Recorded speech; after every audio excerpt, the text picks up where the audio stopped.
9%、C %B0、%17、8B、B1、15、8F、821、8A7、827、AC、AC、14、B8、801、816、A1、BF、15、A1、A1、18、999A、15、BF、8315、8187、16、848F 斜线。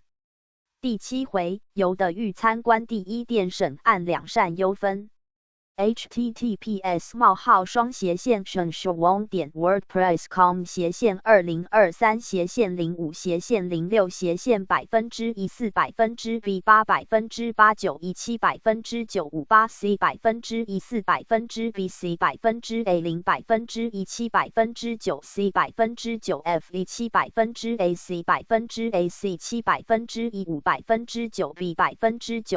B/9 F/BC 9%A 16%B 8%B 8%E 5%9C B 0%E 7%8 B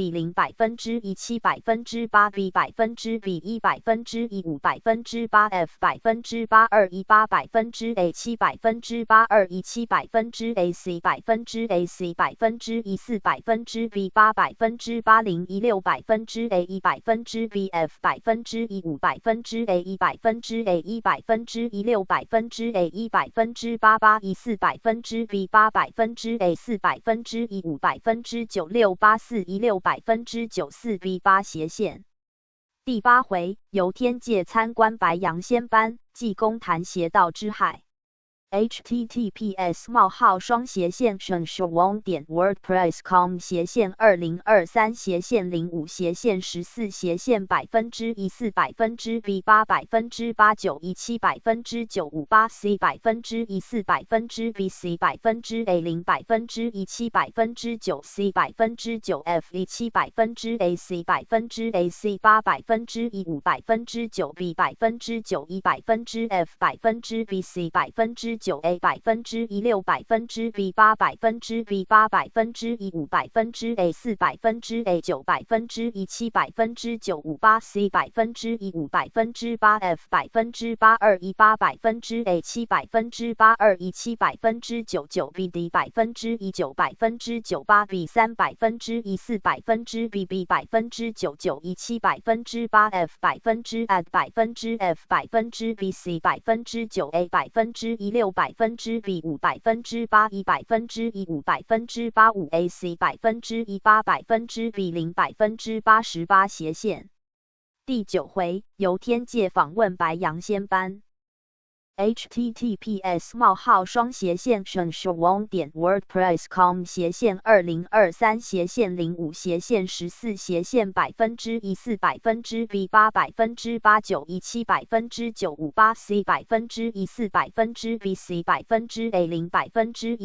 F 7%AC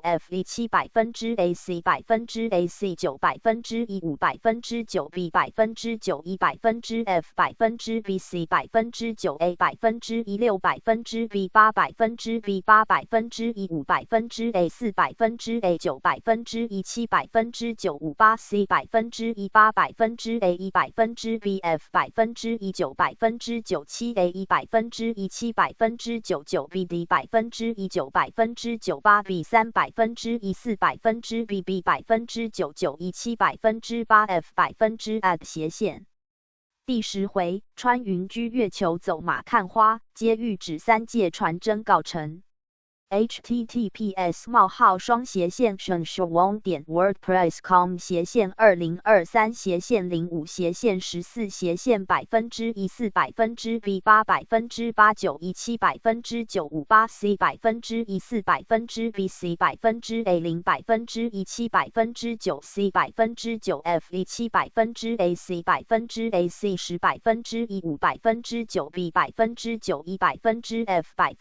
C 9A 1%E 7%A 9%B F 4%E 4%B A 9E 9%A 9%B 9%E 6%9C 8%E 7%908 E 8%B 5%B 0%E 9%A 9%A C 1%E 7%9C 8%B 1%E 8%8 A 1%B 1% F B C 8C 1%E 6%8 E 1%A 5%E 7%8 E 8%9E 6%97A 8斜线。分享到 X Facebook 相关三界财政灵修目录11月2、2024在鸾书中，天界透视第16回，由实心公真君谈因果。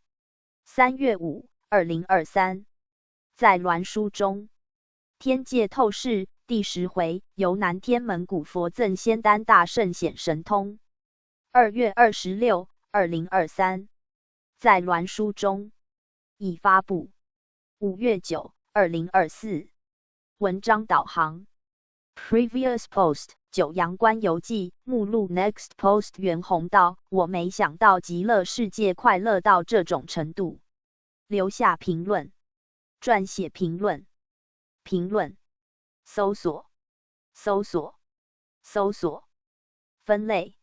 灵界见闻231，灵性科学343，灵修大师94，珍惜生命23，说明或公告原创2，鸾书1153，轮回转世71，健康与养生117，善言3，因果案例27，奇闻异事4，本人理解或观感原创3，仙佛传记或词讯91，近期文章，对群而不党解释的更正和说明，中国古代名言精选有本人注释，楹联大成精选，格言联璧精选补充了一处非常重要的注释。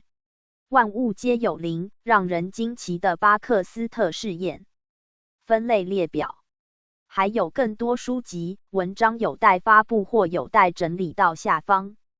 本人理解或观感原创2，提醒：华佗仙翁秘方要用地方时。善书网新分类中的原创文章预告。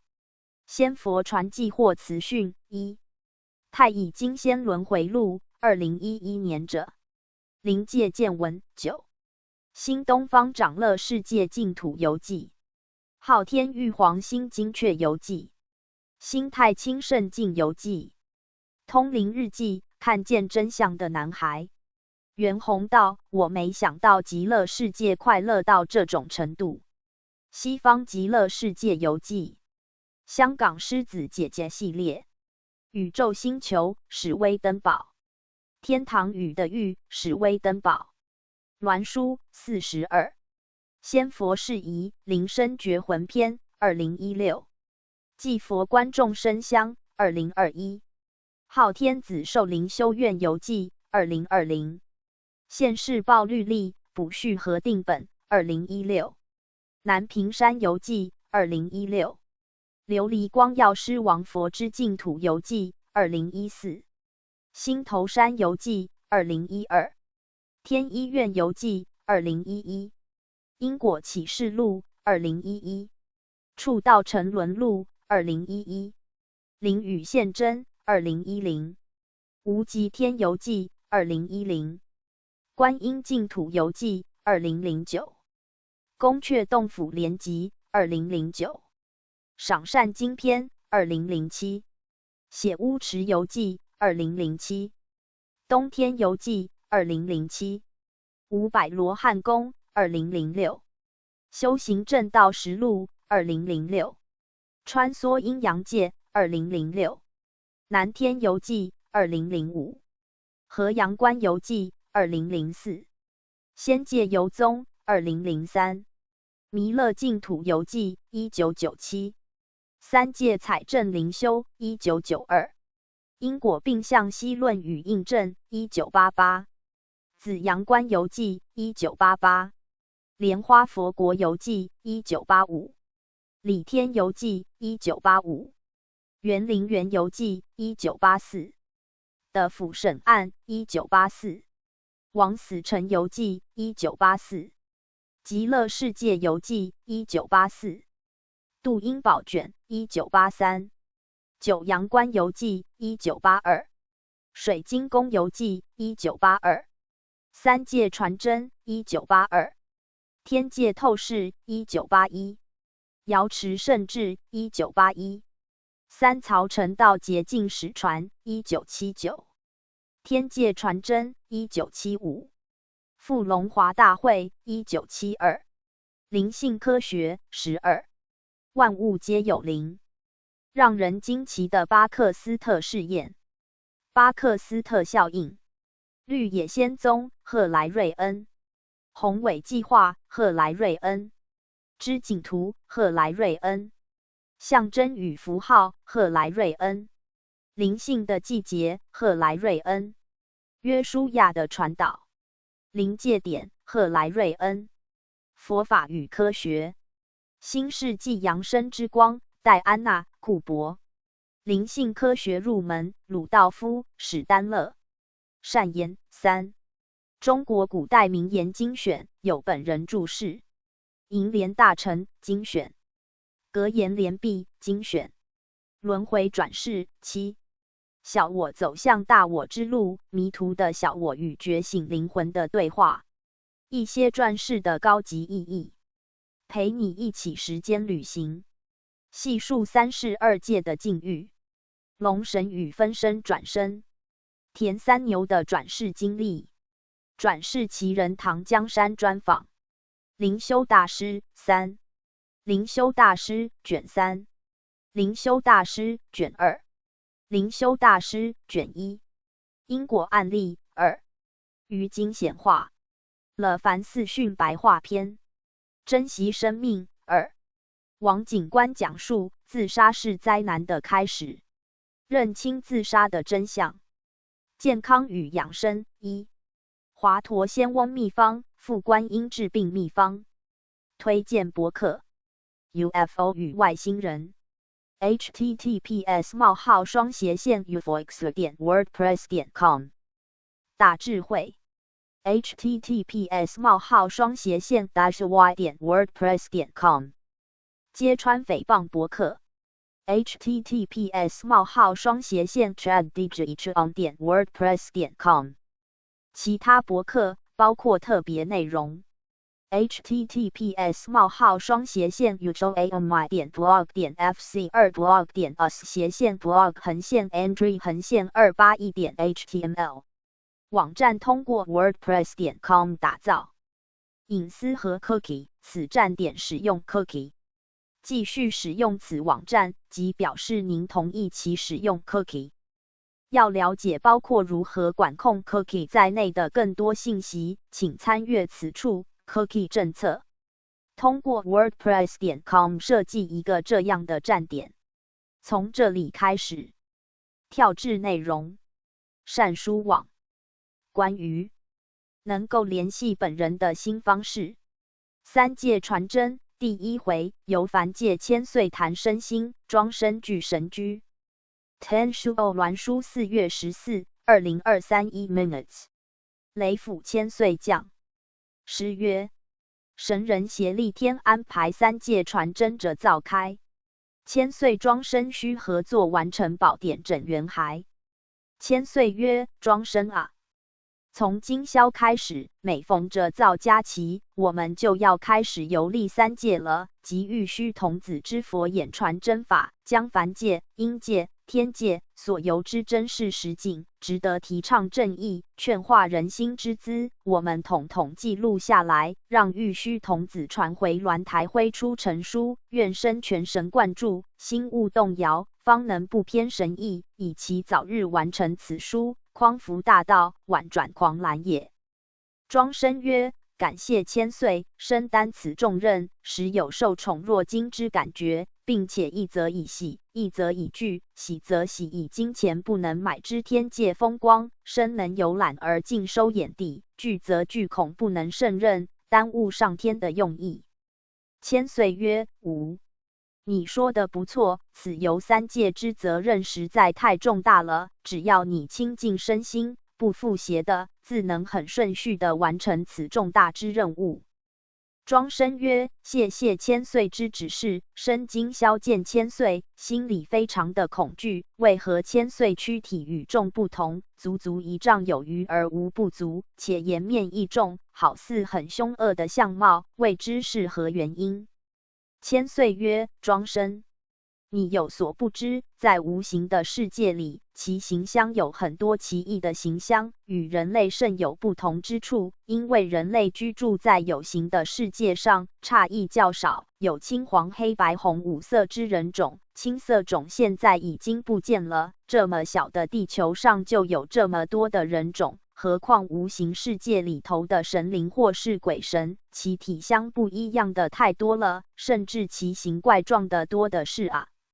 你要知道，人类因为欲重，所以很重外表，不重内在，只将一身打扮入时，男的西装革服，女的脂粉浓妆艳抹，洋装时髦，满身派头，内心丑得不得了。这有什么用呢？老子所云：美之谓美，斯恶已；善之谓善，斯不善已。正是证明此言。你要知道，我颜面虽丑，而心不丑。庄生曰：真对不起千岁，恕我无知，心直口快，其实我并没有什么坏意。千岁可否说说你的躯体为何与众不同，身高特别，颜面特殊？千岁曰：对于无形之法身，本无大小与高低，亦无美与丑之分别。你今见我丈鱼之身，丑陋的面貌，乃是无神为了让你分别色相而已，故现此相。庄生曰：再请问千岁，既然如此，为何千岁不现美而帅的相貌否？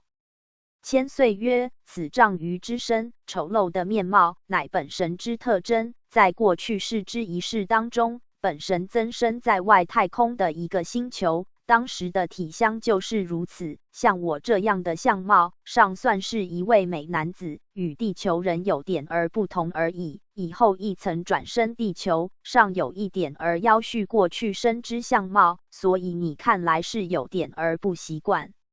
庄生曰：既然这样，千岁何不现属是其中最美貌的一世相貌否？千岁曰：这一点对我来说，好像有点而健忘了，无神意忘记现最美最帅的相貌。生生啊，你要了解方才所说的话，美之谓美，斯恶已，这句话吗？在我们无形世界里，神圣是不在乎美与丑的了。世间人是人心，以美为美，以善为善，大错而特错，不过是看看外表而已。是看观音圣像，有雕刻的，有画的，有女像，有男像，更有长须的观音男像，那你怎么说？如果照你的想法，一个老了才死去，那他的灵该是很老了。若是这样，人就不要活得太老，趁着年轻青春美丽的时候死了，就可以使灵魂青春永驻，非也？宇宙的微妙，用后天的聪明要去了解它，是无法达到的，需要多多的修，多多的悟，至于开通了，就不会有什么疑惑了。庄生曰：谢谢千岁之指示，余生已有点而了解了。今宵我们拟游何方？生对于游历三界之事，觉得无限的喜悦。听说游历天界透视的庄福池兄说，比花费几十万台币旅游全球还好耳。千岁曰：生所说的话虽然不错，但是你若当作游玩之心去的，就不合今天的神意。你要知道，我们是负有责任观三界实境，以传真之法者入善书，作为救众生之法，非为游览而去的，所以目标把定，方不愧此行。我们此回要游的是凡界人间，阴界的府，天界气天，所以叫做三界传真。庄生曰：李天要不要去游？我最喜欢游李天。千岁曰：此回本来意欲聘请纯阳帝君当导游，只因游生没有亲口集斋，李天去不得，因为李天是大罗金仙所去的地方，如有浊气之修行者均去不得，所以改游气天，导游亦改用无神了。庄生曰：李天要不要去游？那我们领的旨意是三界传真，那该怎么传真？千岁曰：我们现在要游的三界，就改换凡界、阴界、气天界，仍然亦是三界。庄生曰：生没有亲口就李天游不得，那修道人没有亲口集记，李天也去不得吗？千岁曰：那当然啦，李天是极清净的地方，没有亲口，灵气阴浊，当然去不得。不过亲口是修行最基本条件，非是亲口之人都能上李天。亲口集斋以外，当然行功立德亦是不可避免的重要条件，还有心里人要清净至李天一样，方能符合李天的条件。庄生曰：说人要亲口即斋才能上礼天。余生记得庄福持兄以前与护法真君在天界透视的时候，庄福持兄他也没有亲口，怎能去的礼天？千岁曰：庄福持游生虽然没有正式亲口，但是要着造天界透视期间都有亲口，并且要有礼天之时得了仙佛的仙丹助他力量，否则短短的亲口仍然是去不得。庄生曰：既然在这造期间亲口即斋就可去的礼天，那我也要亲口，愿千岁带我游历礼天吧。千岁曰：已经太迟了，天意已定，无形世界里不似人间，说改就改。你想要仙丹，我从那里去讨？仙佛们也不敢给我们，而且要到那么清净的境界，本神人要服仙丹，否则仍然去不得。庄生曰：我曾经闻庄福持兄说，游历天界风光，真是美不胜收，急不得赶快的启程。千岁曰：时间不早了，我们亦该启程了。庄生曰：闻说天界透视期间，护法真君与庄福持兄都是乘坐莲台，其莲台金光灿烂，速度如光。我们现今要游天界，怎不见莲台？不知千岁要用何种交通器具？千岁曰：庄生啊，我们怎能与护法真君做比较呢？真君是正果佛位的圣者，他有莲台可坐，而我们该要骑马了。庄生曰：千岁，你不要开玩笑，骑马只能游历凡界，至于以后游天界之时，该怎么办？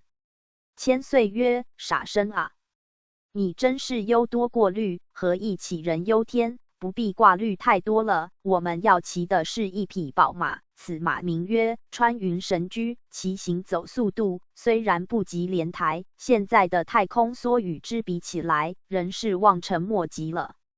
庄生曰：那么穿云神驹的行走速度，未知有多快呢？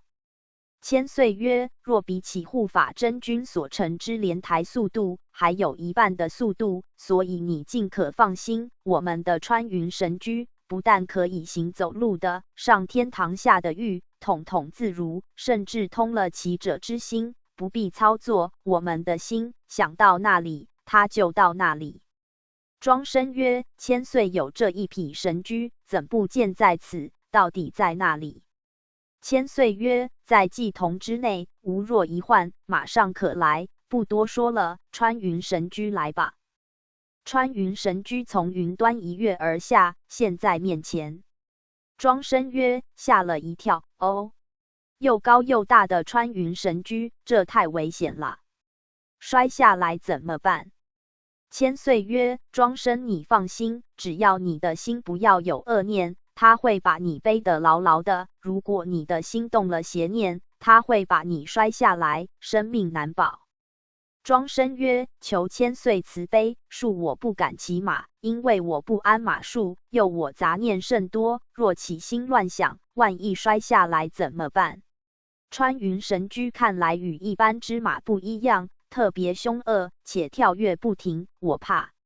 千岁曰：庄生啊，放心吧，有我在，他不会的。我们奉天旨重任在身，不论什么神都不敢对我们怎样。而且此穿云神驹是归神道的宝驹，它外表看起来很凶恶，其实它很善良。它的跳跃是表示欢迎我们之意。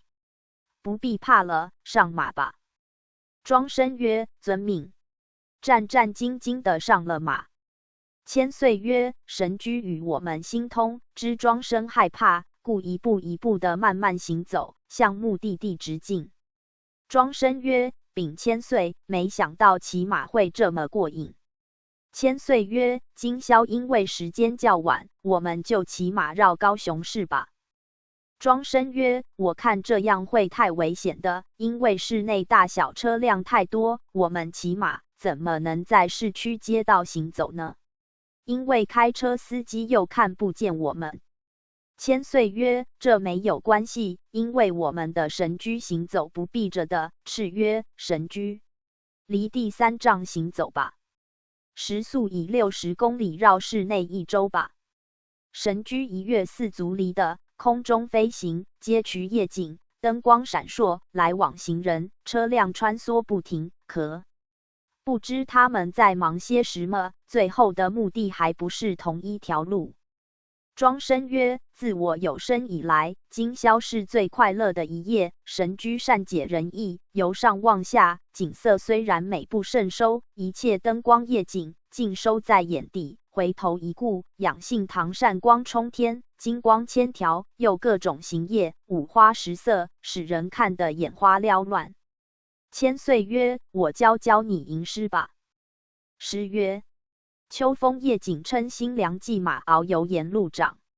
谁透我心多快乐，传真著作扶三阳。庄生啊，你也来一首吧。庄生曰：千岁慈悲，生本来就识字不多，哪来的能力作诗呢？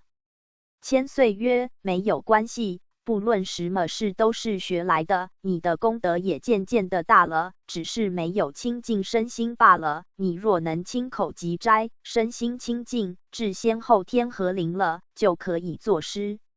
庄生曰：感谢千岁之指示。方才千岁所言亲口集斋之事，生忽然忆起一事，未知可言否？千岁曰：尽说无妨，若是是非之恶言，你就不必说，可资劝化之言，尽说之。庄生曰：生闻庄扶持兄之说，他在这造天界透视期间，有亲口集斋，这完了就不再吃斋了，以后他的牙齿就痛到现在，每看医生至今不能愈，未知之是何缘故，请千岁指示。千岁曰：这种事应该你也要知道，就是庄扶持他在过去世有一次去学钓鱼，鱼没有钓到，勾断了鱼的牙齿，种下了今生牙痛的原因。本来他做鸾手，以他的这造功德是可以化此冤结，但是他亲口在破戒，所以此结不消，牙齿就再疼痛不愈了。庄生曰：再问千岁，他的齿痛是因果所会遇的，那么他的牙齿痛会痊愈吗？千岁曰：若是用医师来治愈此痛，是非常困难的，最好请牙医师把那痛牙拔掉就好了。庄生曰：为什么痛牙拔掉就会好？千岁曰：因为过去是他勾断鱼的牙齿，今生拔掉自己的牙齿，一报还一报，因果抵消，病痛抵消，当然就会痊愈。所以人间众生都以为善小而不作，恶小而可畏，不知不觉之中造成了来世恩恩怨怨，所以修道起来人世阻碍多多，要避免这种灾劫，除非修无畏之功德，否则要连母带力的统统清算。庄生曰：因果之事实在太可怕了。千岁曰：今宵已经太晚了，我们游天是有定时刻的，所以改在后期进行吧。敕曰：穿云神居，我们回堂吧。神居应诺一声，向养性堂方向，以60时速直奔回堂。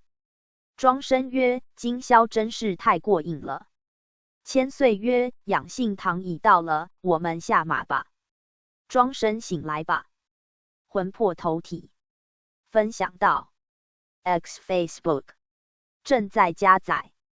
相关三界传真第2回，由凡界观人间道场各有不同。4月26、2023，在鸾书中，三界传真第9回，由天界访问白羊仙班。5月14、2023，在鸾书中，三界传真第8回，由天界参观白羊仙班，济公谈邪道之害。5月14、2023，在鸾书中，文章导航。Previous post 9阳关游记，把 Next post 三界传真第2回，由凡界观人间道场各有不同。三界传真第1回，由凡界千岁谈身心，庄生具神居，有一条评论。Ping back 三界传真目录善书网，留下评论。搜索分类。灵界见闻231，灵性科学343，灵修大师94，珍惜生命23，说明或公告原创2，鸾书1153，轮回转世71，健康与养生117，善言3，因果案例27，奇闻异事4，本人理解或观感原创3，仙佛传记或词讯91，近期文章，对群而不党解释的更正和说明。中国古代名言精选有本人注释，楹联大成精选，格言联璧精选补充了一处非常重要的注释：万物皆有灵，让人惊奇的巴克斯特试验分类列表。还有更多书籍、文章有待发布或有待整理到下方。本人理解或观感原创2。提醒：华佗仙翁秘方要用地方时。善书网新分类中的原创文章预告。仙佛传记或词讯1。太乙金仙轮回录2011年者。灵界见闻9。新东方长乐世界净土游记。昊天玉皇新精确游记。新太清圣境游记。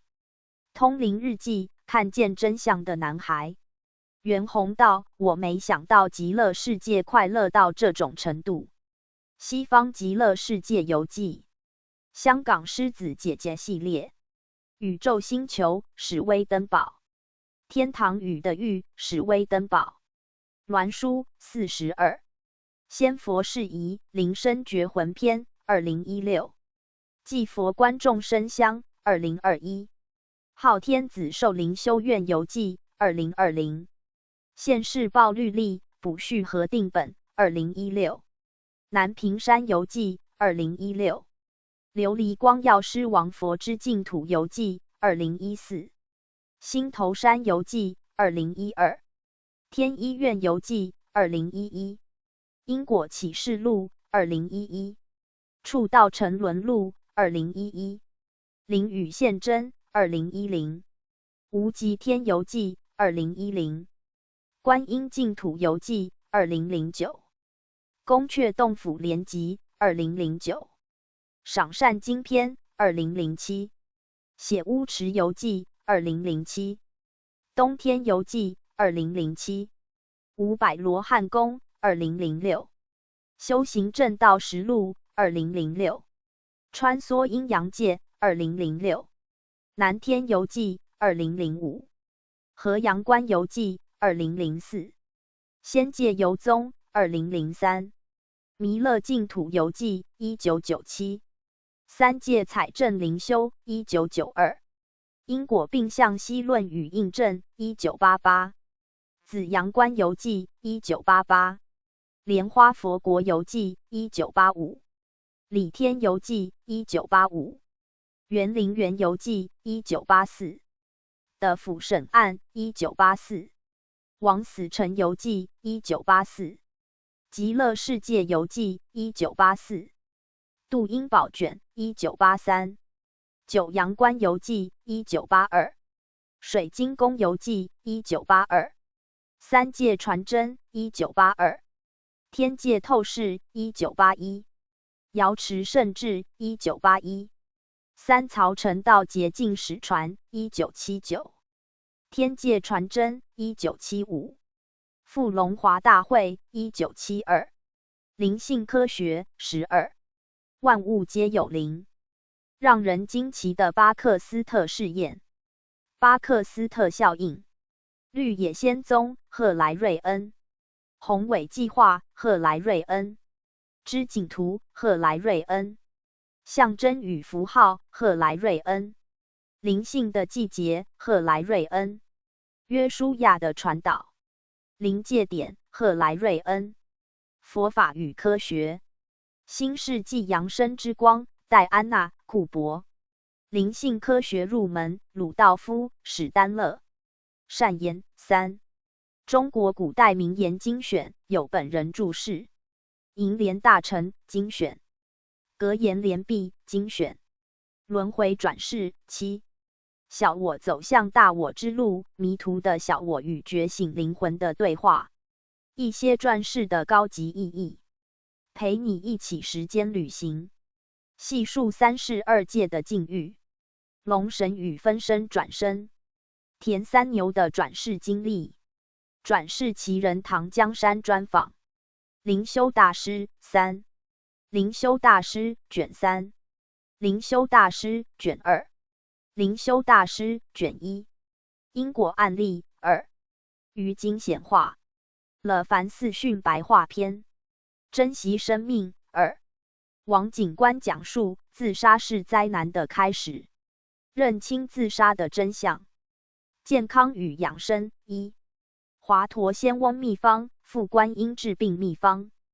推荐博客 UFO 与外星人 https://ufox.wordpress.com 大智慧 https://y.wordpress.com 揭穿诽谤博客 https://chaddigitron.wordpress.com 其他博客包括特别内容 https://ujoe.my.blog.fc2blog.android_281.html 网站通过 wordpress.com 打造。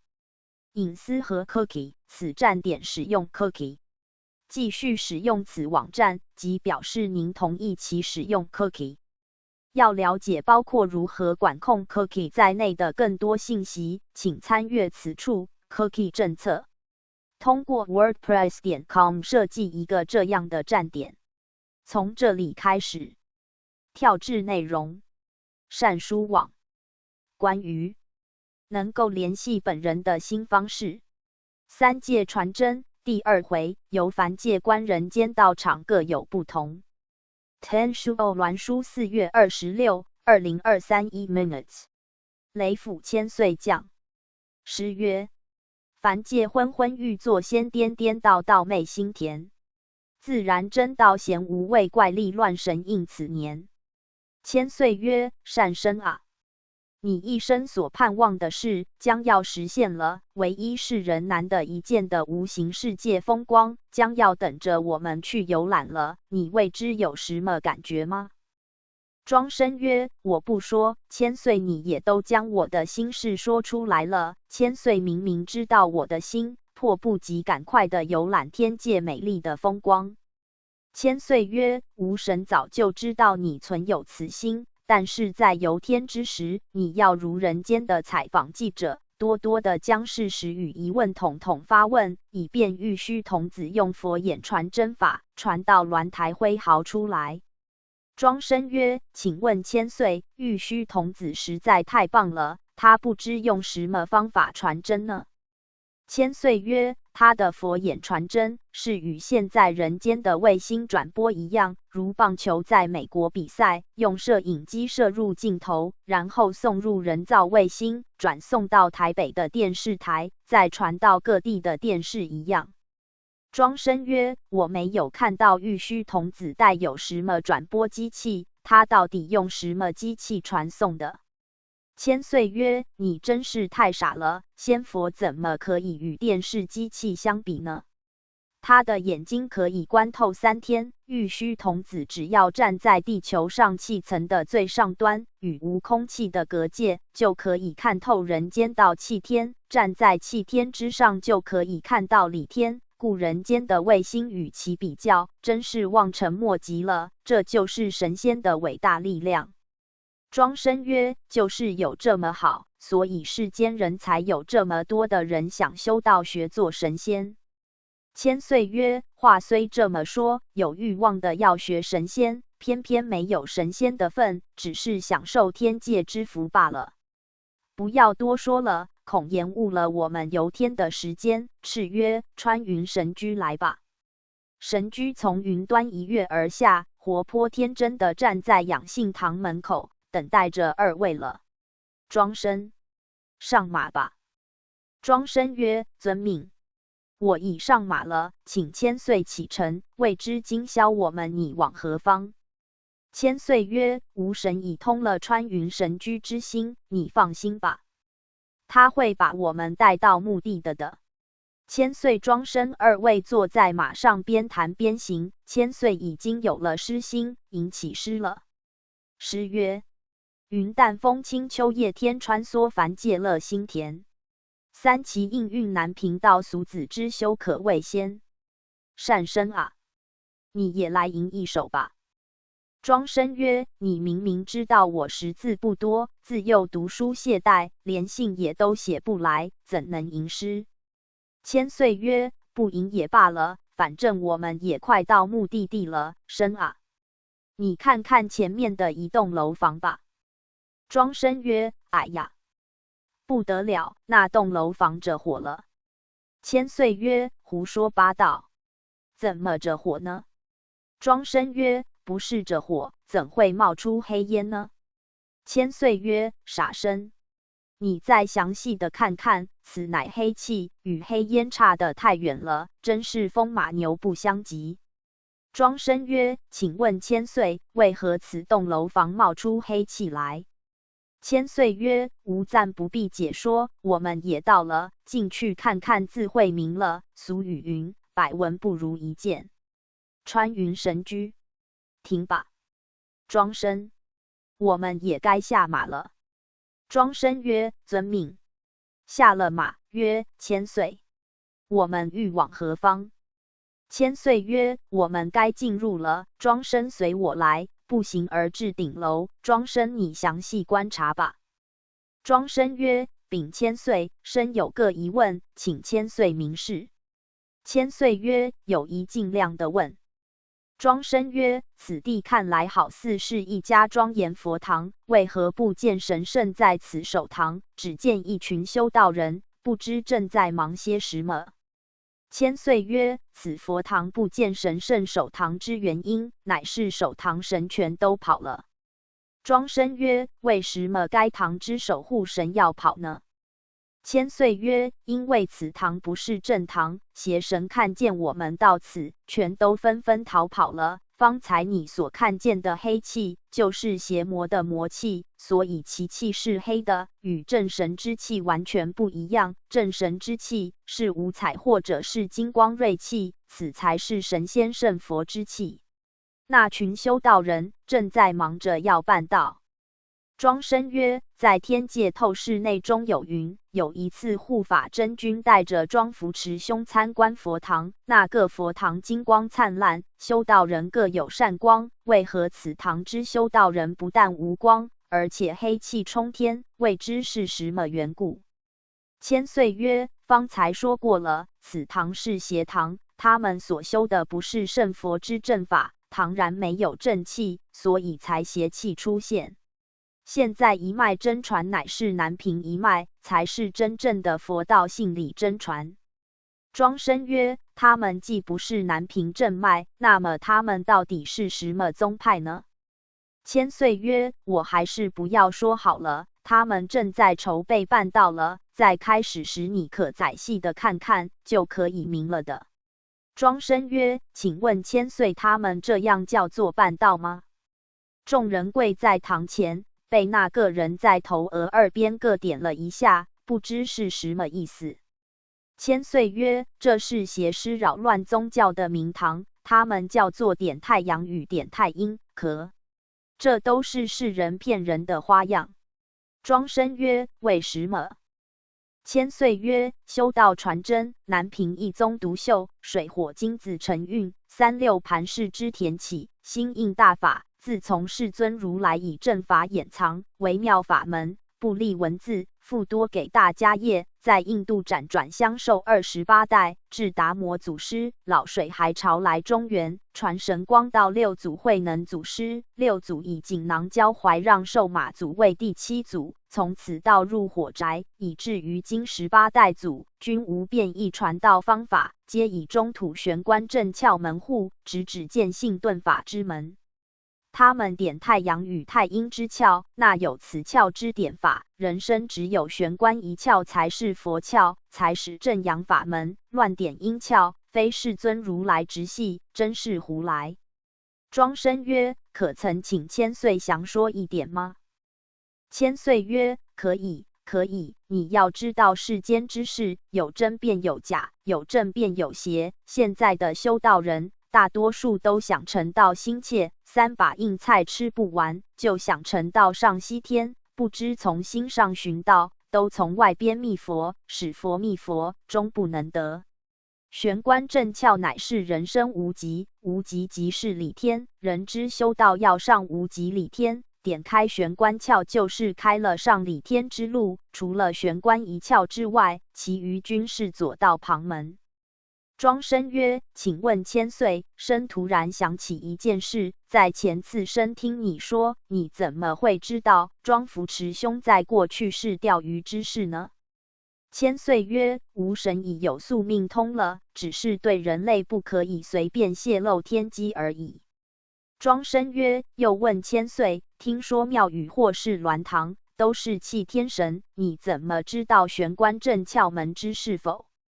千岁曰：你说的也没错，大多是气天神之道行，但是不可一概而论。南天关圣帝君创变鸾堂，虽命气天神执堂务，但是关圣帝君他是理天之佛圣，由人间之中等学校，学生虽然是中学生，校长或是老师均是大学以上之学历。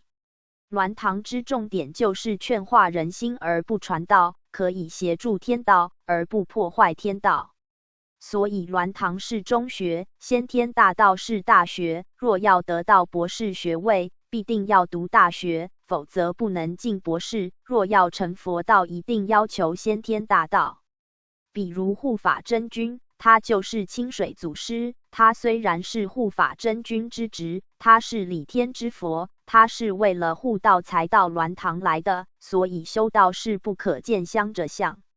犹如看一个人是人，就说他是人，说不定那个人是仙佛，也说不定那个人是鬼。他虽然是人，也的行为是佛的行为，虽人亦佛；若他的行为是鬼的行为，虽人亦鬼。故佛云：凡所有相皆是虚妄，若见诸相非相，即见如来。说到无神，你不要看我是雷府千岁，我是南天的督察巡狩，亦是受命白阳人间的督察神。自从这晚点化归真以后，即被超拔得道，在白阳道盘内中无神是白阳归真大仙。若无此大仙之果位，怎能导你游历三界？故对于正窍门玄关之事，无神当然一点儿也不会迷糊的。庄生曰：千岁，你既然是白阳归真大仙，为何不报大仙之名，比较威风，而且怎么不在理天享受呢？千岁曰：威风有什么用？这是人间凡心的通病，更不可存有享受之心。福尽必是下坠，世人只懂得享受，不知造福，福享尽必是下坠也。无神发了宏愿，要在白阳天盘里担任重要角色，就是以鸾堂协助先天大道。因为在鸾堂不可用先天佛号，所以人就称曰雷府千岁。无神不比其他刚成大仙之人，有甚多是实证大仙，亦甚多是全大仙。实证大仙是内明外圆之大仙，全大仙是内心未明，外功已足，所以他成就的是全大仙。全大仙在上空界之来来往往上不自如，尚需大佛祖领路下凡，无以可自如来往天界人间，所以无才领命来往人间天界之间邪道。吾要等到白阳末后大事明白，通报申情之后，才入白阳仙班参加龙华大会，所以我暂且不报大仙名号。庄生曰：如千岁所说，你有宿命通，那么我们现在此堂参观办道，他们无点玄关，而点太阳太阴，到底他们是什么教派？千岁曰：他们是白羊魔考大任阿修罗王的属下转生，专门考道责任，内中求道者全是原来道盘中的诚心者，因为他们只知诚心，不识真理，成道之心过急，容易误导此门，可惜哉！亦有部分道中的失意者，因为他们思想偏激，不能虚心接受指导，恼羞成怒，进入此门。亦有部分被花言巧语所诱惑，欲见祖师之心切，亦误导此门。庄生曰：请问千岁，方才所听内中竟是道班中的修道人来的，那以后对于他们成道前途如何？千岁曰：这不谈你也该知道的，简单来说就是前功尽弃的预示他们的归宿之所了。庄生曰：方才听说有的是被花言巧语所诱惑来的，因为他们无知，应该是不知不罪吧。千岁曰：话不能这么说，可只怪他们不用智慧，当然是误了自己的前途，这又能怪谁呢？怪也怪自己吧。佛所谓金刚般若波罗蜜，就是修道要用自己的本性生发妙智慧，才能到彼岸。比如世人在世间所犯的错，仍然不可以用不知不罪之言辞来逃避罪过。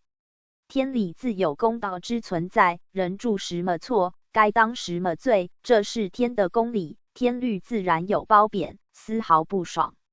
时间也不早了，他们也将解散了，我们也应该回堂了。庄生曰：那我们也该辞驾吧。千岁曰：不必了，那是阿修罗的考道场，辞什么驾？离了考道场，庄生上马吧。庄生曰：遵命。我已骑稳神驹，请千岁回堂。千岁曰：穿云神驹，不要跑得太快，不要让庄生受惊。诗曰：大道无奇人不修，旁门考退三奇丘。失之毫厘差千里，战战兢兢护圣州。又诗：神人合一半三秋，救出凡尘浪里游。任时真权匡正道，同心协助济滇州。千岁与庄生二位骑着神驹，在不知不觉之间，亦已到了养性堂了。庄生啊，我们到了，下马吧。魂魄头体分享到 X Facebook 相关三界传真第一回，由凡界千岁谈身心，庄生具神驹。4月14、2023，在鸾书中。三界传真第8回，由天界参观白羊仙班，济公谈邪道之害。5月14、2023，在鸾书中。三界传真第9回，由天界访问白羊仙班。5月14、2023，在鸾书中。文章导航 Previous Post 三界传真第一回，由凡界千岁谈身心，庄生具神驹。Next Post 三界传真第3回，由凡界早点豆浆及果菜市场。三界传真第2回，由凡界观人间道场各有不同，有一条评论。Ping back 三界传真目录善书网，留下评论。搜索分类灵界见闻231，灵性科学343，灵修大师94，珍惜生命23，说明或公告原创2，鸾书1153，轮回转世71，健康与养生117，善言3，因果案例27，奇闻异事4，本人理解或观感原创3，仙佛传记或词训91，近期文章对群而不党解释的更正和说明。中国古代名言精选有本人注释，楹联大成精选，格言联璧精选补充了一处非常重要的注释。万物皆有灵，让人惊奇的巴克斯特试验分类列表。还有更多书籍、文章有待发布或有待整理到下方。本人理解或观感原创2。提醒：华佗仙翁秘方要用地方时。善书网新分类中的原创文章预告。仙佛传记或词讯1。太乙金仙轮回录2011年者。灵界见闻9。新东方长乐世界净土游记。昊天玉皇新精确游记。新太清圣境游记。通灵日记，看见真相的男孩。袁弘道，我没想到极乐世界快乐到这种程度。西方极乐世界游记。香港狮子姐姐系列。宇宙星球史威登堡。天堂雨的玉史威登堡。鸾书42。仙佛事宜灵身觉魂篇2016。祭佛观众生香2021。昊天子寿灵修院游记2020。现世报律历补序核定本2016。南屏山游记2016。琉璃光药师王佛之净土游记2014。新头山游记2012。天医院游记2011。因果启示录2011。触道沉沦录2011。灵雨现真2010。无极天游记2010。观音净土游记2009。宫阙洞府联集2009。赏善经篇2007。写乌池游记2007。东天游记2007。五百罗汉宫2006。修行正道实录2006。穿梭阴阳界2006。南天游记2005。河阳关游记2004。仙界游踪2003。弥勒净土游记1997。三界采证灵修1992。因果并向析论与印证1988。紫阳关游记1988。莲花佛国游记1985。礼天游记1985。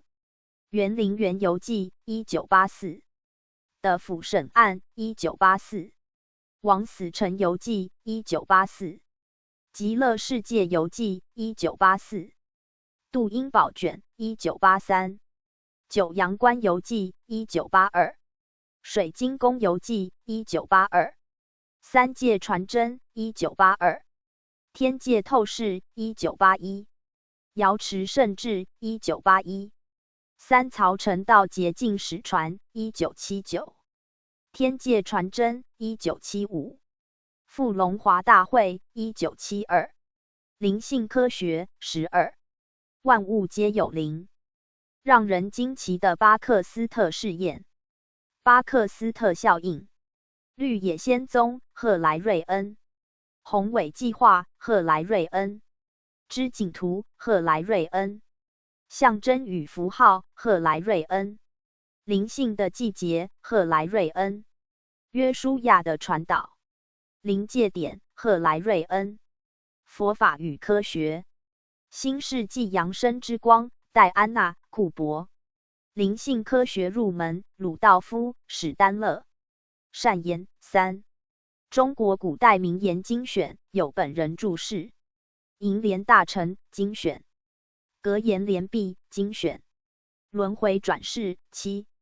小我走向大我之路，迷途的小我与觉醒灵魂的对话。一些转世的高级意义。陪你一起时间旅行。细数三世二界的境遇。龙神与分身转生。田三牛的转世经历。转世奇人唐江山专访。灵修大师3。灵修大师卷3。灵修大师卷2。灵修大师卷1。因果案例2。于经显化。了凡四训白话篇。珍惜生命2。王警官讲述自杀是灾难的开始。认清自杀的真相。健康与养生1。华佗仙翁秘方副观音治病秘方。推荐博客。UFO 与外星人。https://ufox.wordpress.com 大智慧 https://y.wordpress.com 揭穿诽谤博客 https://traddigit.wordpress.com 其他博客包括特别内容 https://uami.blog.fc2blog.android_281.html 网站通过 wordpress.com 打造。隐私和 cookie 此站点使用 cookie。继续使用此网站，即表示您同意其使用 cookie。要了解包括如何管控 cookie 在内的更多信息，请参阅此处 cookie 政策。通过 wordpress.com 设计一个这样的站点。从这里开始，跳至内容。善书网。关于能够联系本人的新方式。三界传真。第3回，由凡界早点豆浆及果菜市场。Ten Shuo 栾书4月26、2023 minutes。雷府千岁将。诗曰：天色朦胧渐渐光，神人同伴扶三阳。市场早点通通看险恶人心智豆浆。千岁曰：庄生啊，你看看养性堂众堂生吧。他们为了要着书虔诚的效劳着，因为时间太早，现在正是众生大睡的时间，堂生们带着睡意的效劳着，实在很难得。庄生曰：说的也是，虽然有点儿睡意，却是个个善光充满堂内，实在可贵。生有个疑问，今天之游天时间，为何特用这么早的时间？到底有何用意？千岁曰：我们若无用这么早的时间，是遇不到的。我们今早趁着天色未晓之时，要参观果菜市场，若时间过了，就参观不到他们的绝妙奇巧了。庄生曰：做豆浆还有什么绝奇巧妙功夫？最多只不过是黄豆磨浆加水罢了。千岁曰：世人为赚钱，名堂多的是，我亦不必多说。等一会儿，我们到现场参观，你就可以明了，说不定你以后不吃豆浆了。不过像这种生意人是少数而已，不能一概而论，世人总有恶心、良心之人。不必多说了，我们启程吧。穿云神驹来吧。神驹从云端一跃而至堂前，我们上马吧。庄生曰：遵命。禀千岁，我已骑稳神驹了，请千岁启程。千岁曰：神驹，照我心意往目的地吧。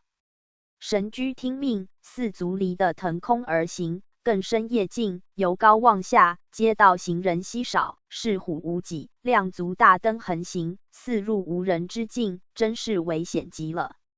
可像这样的交通，仍需要多多的约束，以及多多培养驾驶道德，否则冤枉无辜，失心又起，引起失来了。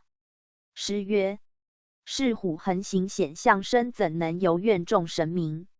平安二字须当守规矩，交通按序行。庄生啊，你不会吟诗，使我非常的无聊，自吟自唱，真没意思。庄生曰：恕我学浅，我也真想吟诗，世人所谓无钱与无力，均不能相瞒。千岁曰：我们亦已经到达目的地了，我们参观完了以后，居于隐恶扬善之关系，不可泄露是何人，知否？庄生曰：千岁若有所交代，生会谨记在心，绝对不随便泄露就是。千岁曰：我们下马吧。神驹暂退一边候命。庄生啊，我们进入吧。你可仔细的看看，有疑问者尽量问之。他们二人就是夫妇，现在正在做豆浆，准备破晓之时出去排摊出售。庄生曰：我觉得有点儿疑问，请千岁指示，为何他们的豆浆没有用黄豆制造，就用开水与小量粉剂搅拌呢？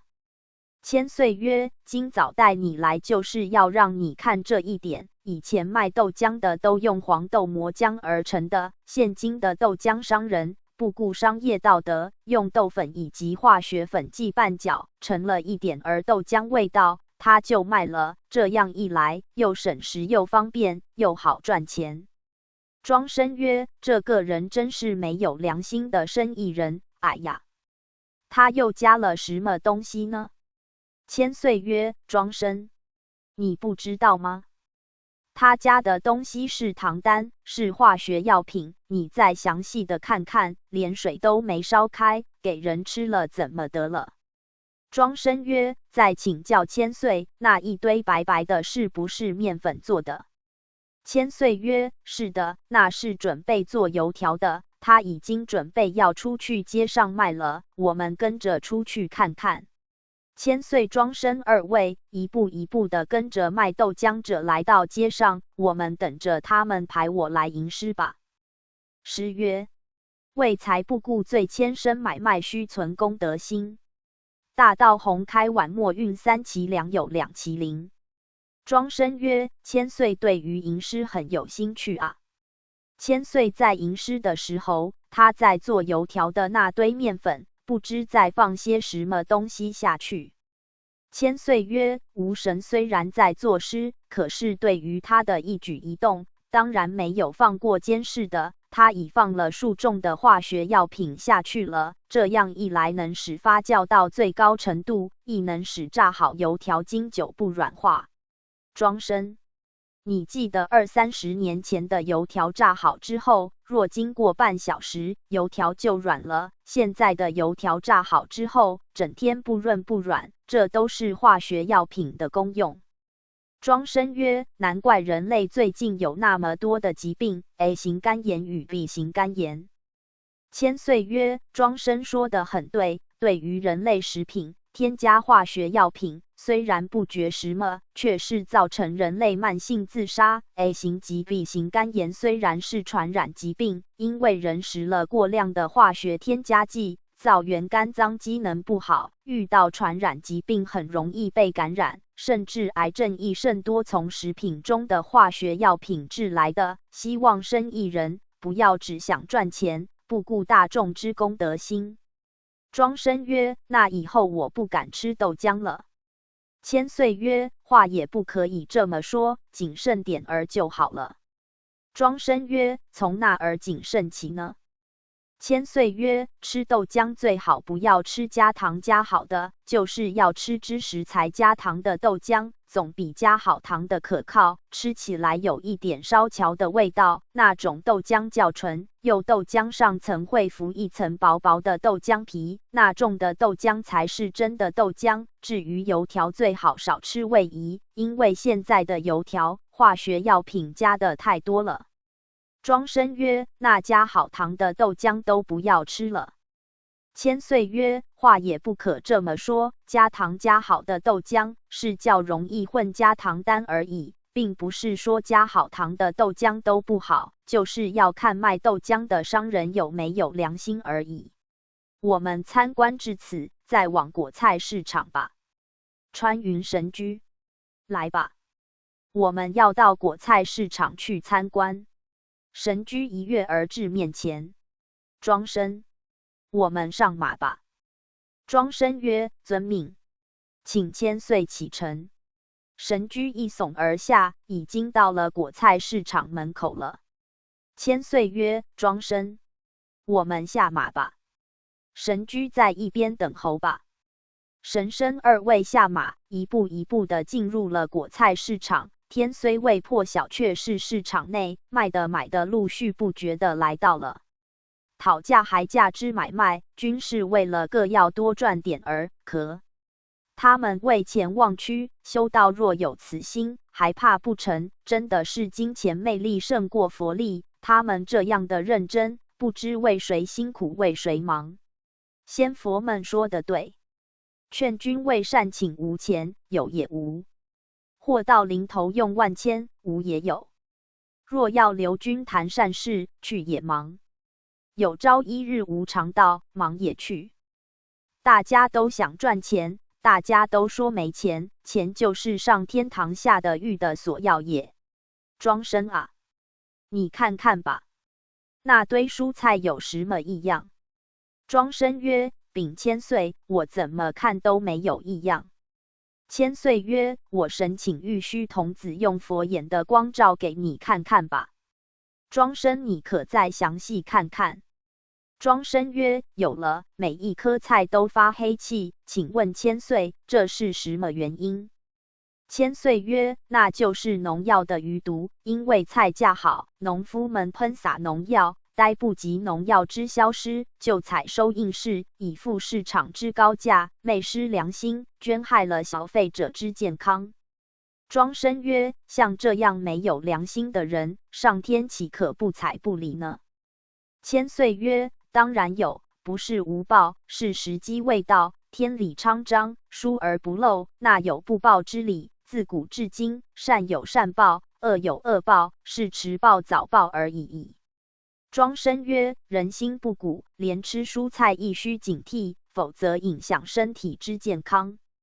千岁曰：指望此书出版之后，对农夫们有所劝化，世人食菜只有多洗一点儿，碰碰运气，没有买到有残留农药余毒的蔬菜就好了。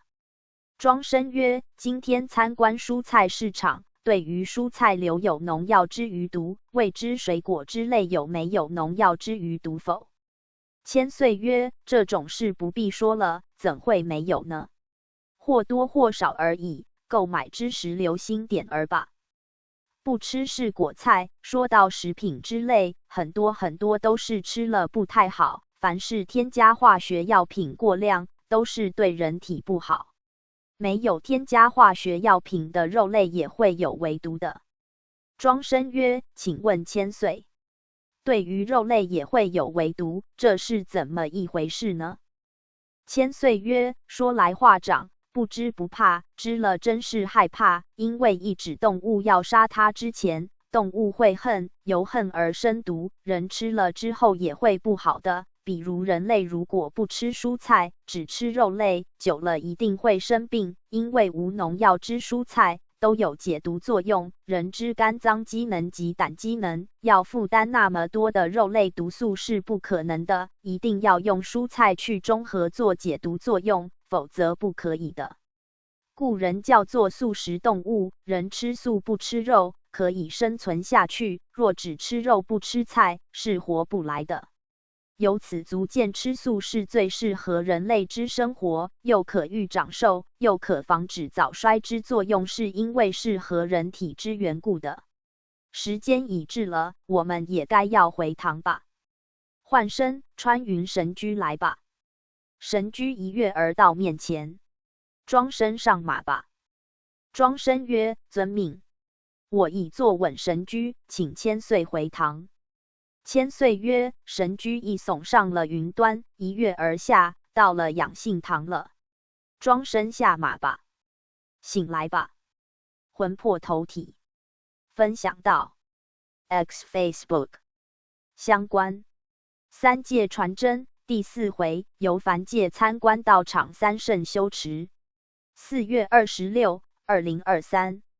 在鸾书中，三界传真第2回，由凡界观人间道场各有不同。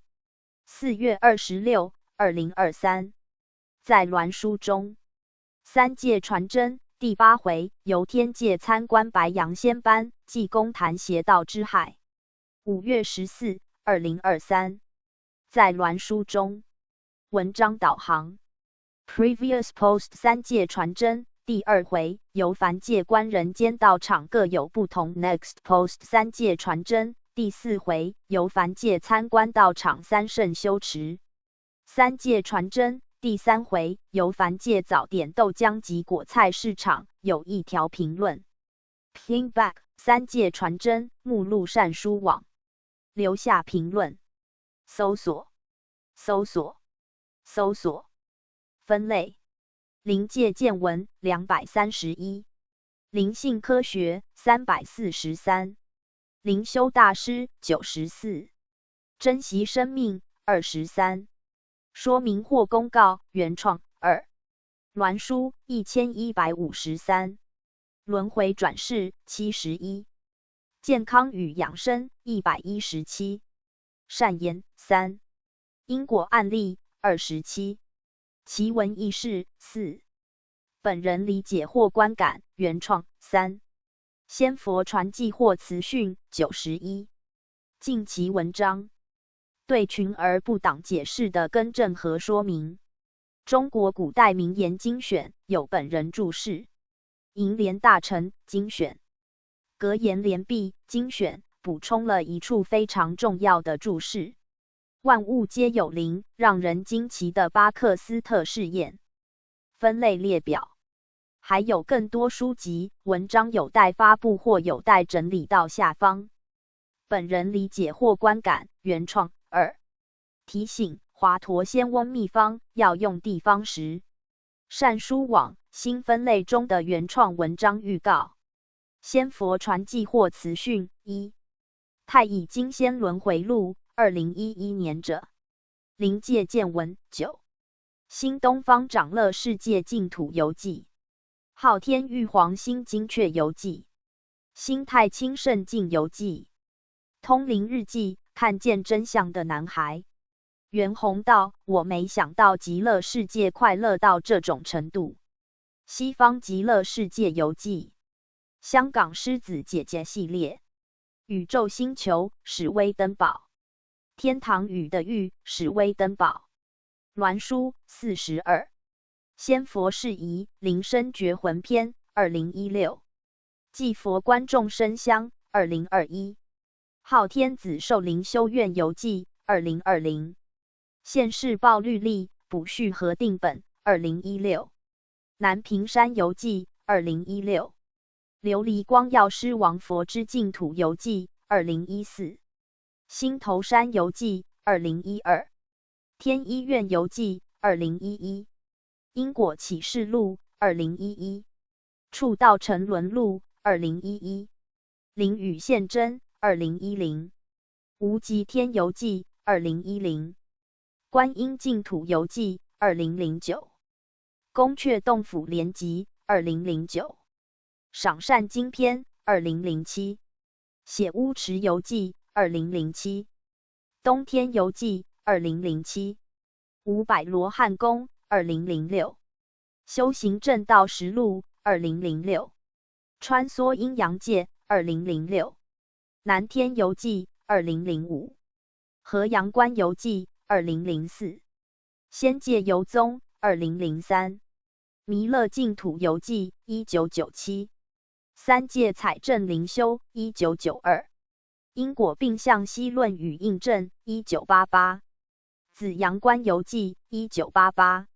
莲花佛国游记1985。礼天游记1985。园林园游记1984。的府审案1984。枉死城游记1984。极乐世界游记1984。杜英宝卷1983。九阳关游记1982。水晶宫游记1982。三界传真1982。天界透视1981。瑶池圣智1981。三曹成道捷径史传1979。天界传真1975。富龙华大会1972。灵性科学12。万物皆有灵，让人惊奇的巴克斯特试验。巴克斯特效应。绿野仙踪赫莱瑞恩。宏伟计划赫莱瑞恩。织锦图赫莱瑞恩。象征与符号赫莱瑞恩。灵性的季节赫莱瑞恩。约书亚的传导。临界点赫莱瑞恩。佛法与科学。新世纪扬升之光戴安娜库珀。灵性科学入门鲁道夫史丹勒。善言3。中国古代名言精选有本人注释。楹联大成精选。格言联璧精选。轮回转世7。小我走向大我之路，迷途的小我与觉醒灵魂的对话。一些转世的高级意义。陪你一起时间旅行。细数三世二界的境遇。龙神与分身转生。田三牛的转世经历，转世奇人唐江山专访。灵修大师3，灵修大师卷3，灵修大师卷2，灵修大师卷1。因果案例2，于经显化了凡四训白话篇，珍惜生命2。王警官讲述自杀是灾难的开始，认清自杀的真相。健康与养生1，华佗仙翁秘方，副观音治病秘方。推荐博客 UFO 与外星人 https://ufox.wordpress.com 大智慧 https://y.wordpress.com 揭穿诽谤博客 https://traddige.wordpress.com 其他博客包括特别内容https://blog.fc2blog.us/blog/Andrew-281.html 网站通过 WordPress.com 打造。隐私和 Cookie， 此站点使用 Cookie。继续使用此网站，即表示您同意其使用 Cookie。要了解包括如何管控 Cookie 在内的更多信息，请参阅此处 Cookie 政策。通过 WordPress.com 设计一个这样的站点。从这里开始，跳至内容。善书网。关于能够联系本人的新方式。三界传真第4回，由凡界参观道场三圣修持。天书鸾书4月26、2023 1 minutes。雷府千岁将。诗曰：三期末节好修身道降庶民悟性真。一理开天神佛窍玄关十字菩提根。千岁曰：庄生啊！今宵又是我们游天的时间了，养性堂的堂生们大家都非常虔诚而效劳着，真是难的。现在花花世界，众生们大多数都尽量觅求着人生的享受，这个时间电视台叫做黄金时间，只有善生们放弃了享受的时间，为道而忙，将来必有美报也。庄生曰：俗语说，善有善报，恶有恶报，我看来好似没有什么不一样。千岁曰：为什么？庄生曰：依我看来，现在之修道人，或是在善堂之孪生们，为何穷得多，而富的较少？有的甚至事业越做越不好。至于没修之人比较赚钱，这不是善作没有善报吗？千岁曰：善生啊！你没有听说过一句话吗？行善之人如春园之草，不见其长日有所增；作恶之人如磨刀之石，不见其损而日有所消。因为修道人之行功立德，所得之功德，神圣们均尽量使其抵消前世罪愆，尽量使其早日清偿冤债，故修道人当然就要吃苦了。世间的修道人，放心吧，上天绝对是公道的，一点儿也不会错谬的。庄生曰：我们今宵欲游何天呢？千岁曰：我们所要游的是三界，当然要从凡界游起。今天仍是要游凡界，下一期就可进入阴界了。庄生曰：我心呆不及，赶快游完天界与阴界。千岁曰：生啊！你之所言差了，我们不是游玩，我们是为了这造成书，将三界实景之善恶结果，用来劝化人心之用，不要为了游玩而来，此乃大错而特错了。不要多说了，我们启程吧。神人二位不出养性堂了。庄生曰：禀千岁，养性堂为何与平常时有些不一样？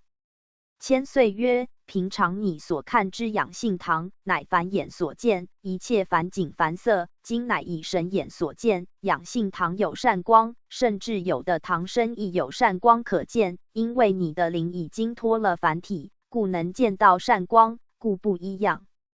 不要多说了，穿云神驹来吧。神驹从云端一跃而下，在堂前等候启程。庄生，我们上马吧。庄生曰：遵命。我亦骑稳神驹，请千岁启程。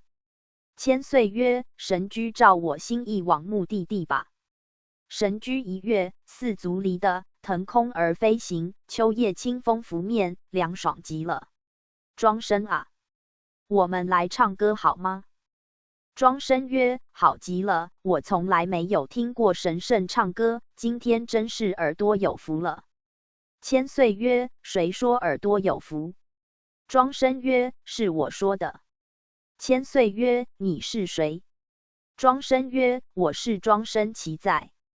千岁曰：庄生是谁？庄生曰：就是我庄其在。千岁曰：庄其在是什么人？庄生曰：庄其在就是庄其在，还有什么人？千岁你真会开玩笑。千岁曰：我不是在开玩笑，是你不会佛法，若会佛法，是谁在听，该不会迷惑了。现今修道人只知行功立德，不会佛法者众，都说今生做人，下次不要再来了，誓思不要再来，那么要到哪里去？不知道无极里天在什么地方，口口念念要去无极里天，真是笑到神仙了。念念仙佛不是死了以后才去做的，仙佛更不是指桌子上面的木偶像。在世为人若不成仙佛，死后人不是仙佛。若是众生之心，不论在世或是死后，都是众生。若是仙佛，在世一佛，死后一佛，到什么地方都是佛。若是明白此理，对于修道就不会有所迷惑了。至于上乘、中乘、下乘，只在人心中之一念觉与迷而已。阿难之悟道，当时佛陀住世时，始终不解佛法。到了佛灭后，摩诃迦叶之一生谁在应诺，阿难开悟了。庄生曰：千岁你的道理真棒，我以为你不识道理耳。千岁曰：我神原本认识很浅的道理，是入白羊天道行列以后才学的。至于豁然贯通之时，道理本来极其自然，无三圣之分别，只是觉迷之分别而已。庄生曰：其实千岁你所说的道理，我一点儿也听不懂。你刚才说要唱歌，怎么反而说起道理来了？千岁曰：我问你的话虽然简单，只是几句你是谁或是谁说的，听懂的人真是意味无穷也。我也不多说了，来唱歌吧。你若能唱就一起唱吧。是条旧的流行歌曲，我们在此秋天风清夜静里，骑着神驹的快乐，引起了歌星出来，是条小小羊儿要回家。歌曰：红红的太阳下山了，咿呀嗨，呀嗨，成群的羊儿回家了，咿呀嗨，呀嗨。小小的羊儿跟着妈，有白有黑也有花，你们可曾吃饱哇？天色已暗了，星星也亮了。小小羊儿跟着妈，不要怕，不要怕，我把灯火点着了。呀嗨，呀嗨，呀嗨！庄生啊，你不要以为我有那么多闲工夫唱歌啊！你要知道这条歌意义奥妙，这是天显象而人作用，虽是凡间的流行歌，深藏着修道之意义啊。庄生曰：是流行歌，还有什么意义？可否请千岁说说，也可让世人知道。千岁曰：好的，你若要听，我就简单的说说吧。红红的太阳下山啦，是日已经下山了。羊儿是迷途的羔羊，欲为众生迷失真理。有白有黑也有花，是说迷途的羔羊有好的有坏的，五花十色都有，欲为众生也有好的也有坏的。小小羊儿跟着妈，是欲羔羊们跟着母亲大人。你们可曾吃饱哇？此乃欲母亲问儿女，道理充实了没有？天色已暗啦，此乃欲世间的黑暗三期末节，世界的末日将要来临了。星星也亮啦，此乃欲母亲说没关系，天色虽暗，还有星星可以照耀着，跟从着星的光，还不致黑暗。小小羊儿跟着妈，不要怕，不要怕，天色虽暗，却是黑夜过去，必是光明的来临。我把灯火点着啦，母亲的灯给我们点着啦，有此母亲的灯，我们还有什么可忧虑的啦？太阳等于日，羊儿等于众生，妈妈等于月，星星等于传道师，灯火等于佛灯。日月无光，还有星星之光以度夜行，黑暗夜过了，就是天黎明了。庄生曰：原来一条后天的流行歌也有这么奥妙的意义，妙哉！妙哉！千岁曰：我们已到了第一个目的地了，神居停吧。庄生：我们下马吧。庄生曰：我已下马了，禀千岁。这里是一座庄严的佛堂，我们到此有何参观？千岁曰：我们不要说出佛堂的堂名，会得罪人家的。庄生，你有没有看见什么？庄生曰：有啊，只看见数位在此诵经，其余都没有看见什么特殊的事出来。千岁曰：庄生，你有没有什么感觉？庄生曰：没有啊，只看拜佛诵经拜得非常的庄严而已。千岁曰：我们做一诗吧。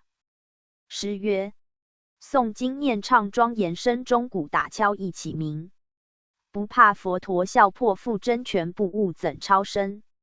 可修道之人自古及今没有一个佛祖是诵经成佛的。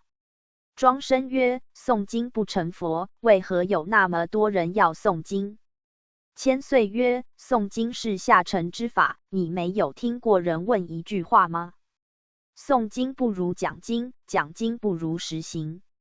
诵经只不过是静静心而已，或是求个自己安心，自己以为佛已领受他们的诵经了，以为是佛会庇佑他们了的一个安心罢了。以修道来言，不能相提并论了。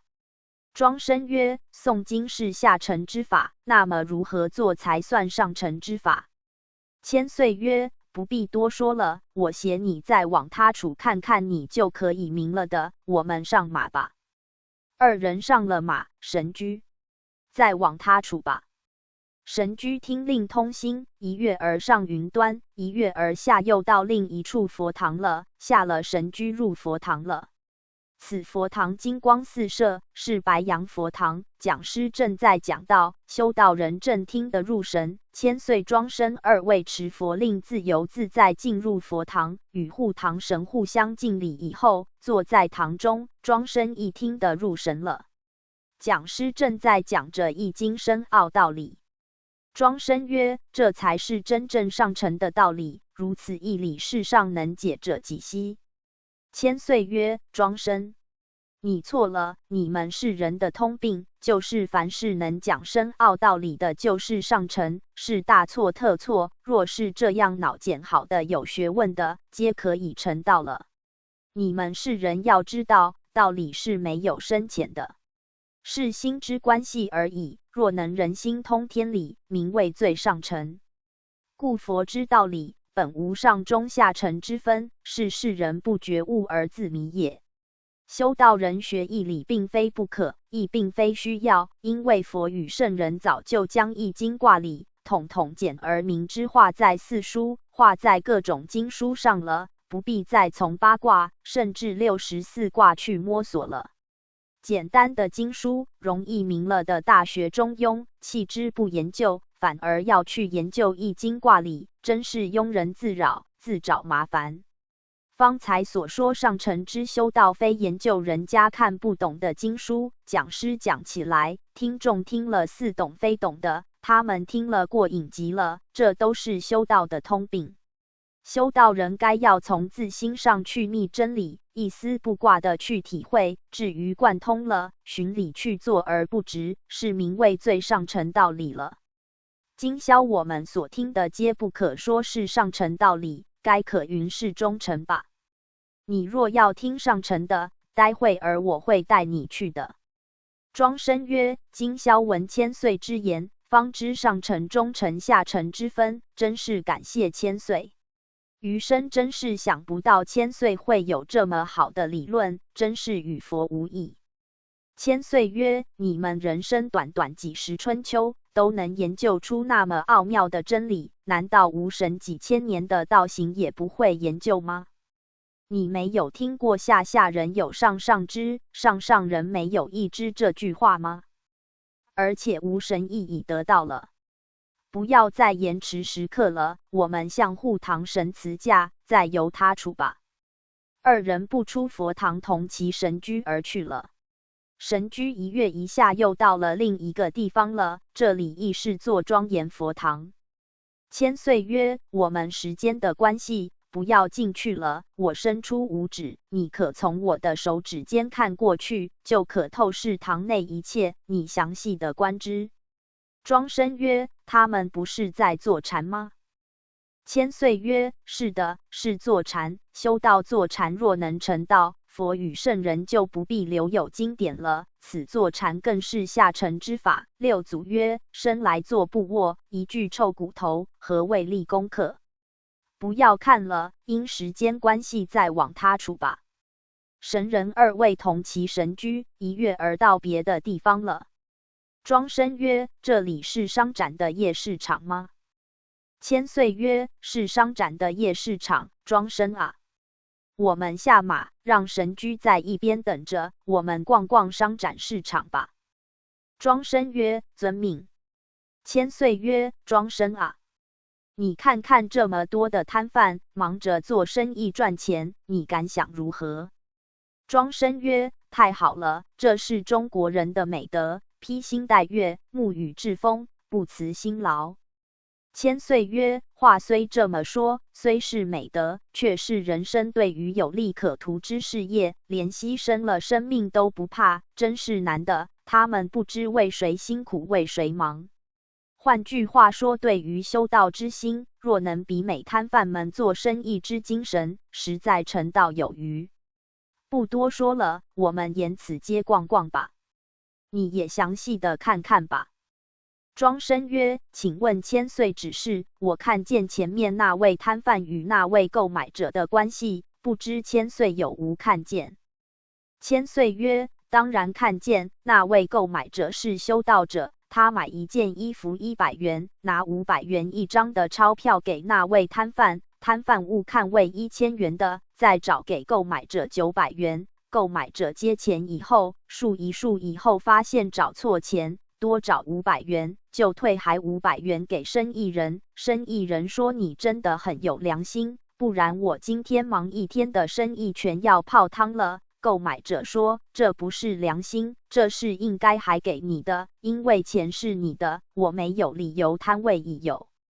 千岁曰：这种场面是我故意用障眼法，使生意人找错钱来试探购买人之心理。像那个购买人的修道水准已经有到了，如果在260中一生当中若能处在这种做法及处事应该施舍之自然者，当然就是无上法了。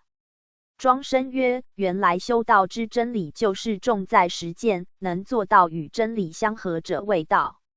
千岁曰：可以这么说，也可以说谓德。故功德乃从性海而出，非文字道理可论其深浅也。时候不早了，我们该回堂了。庄生上神居吧。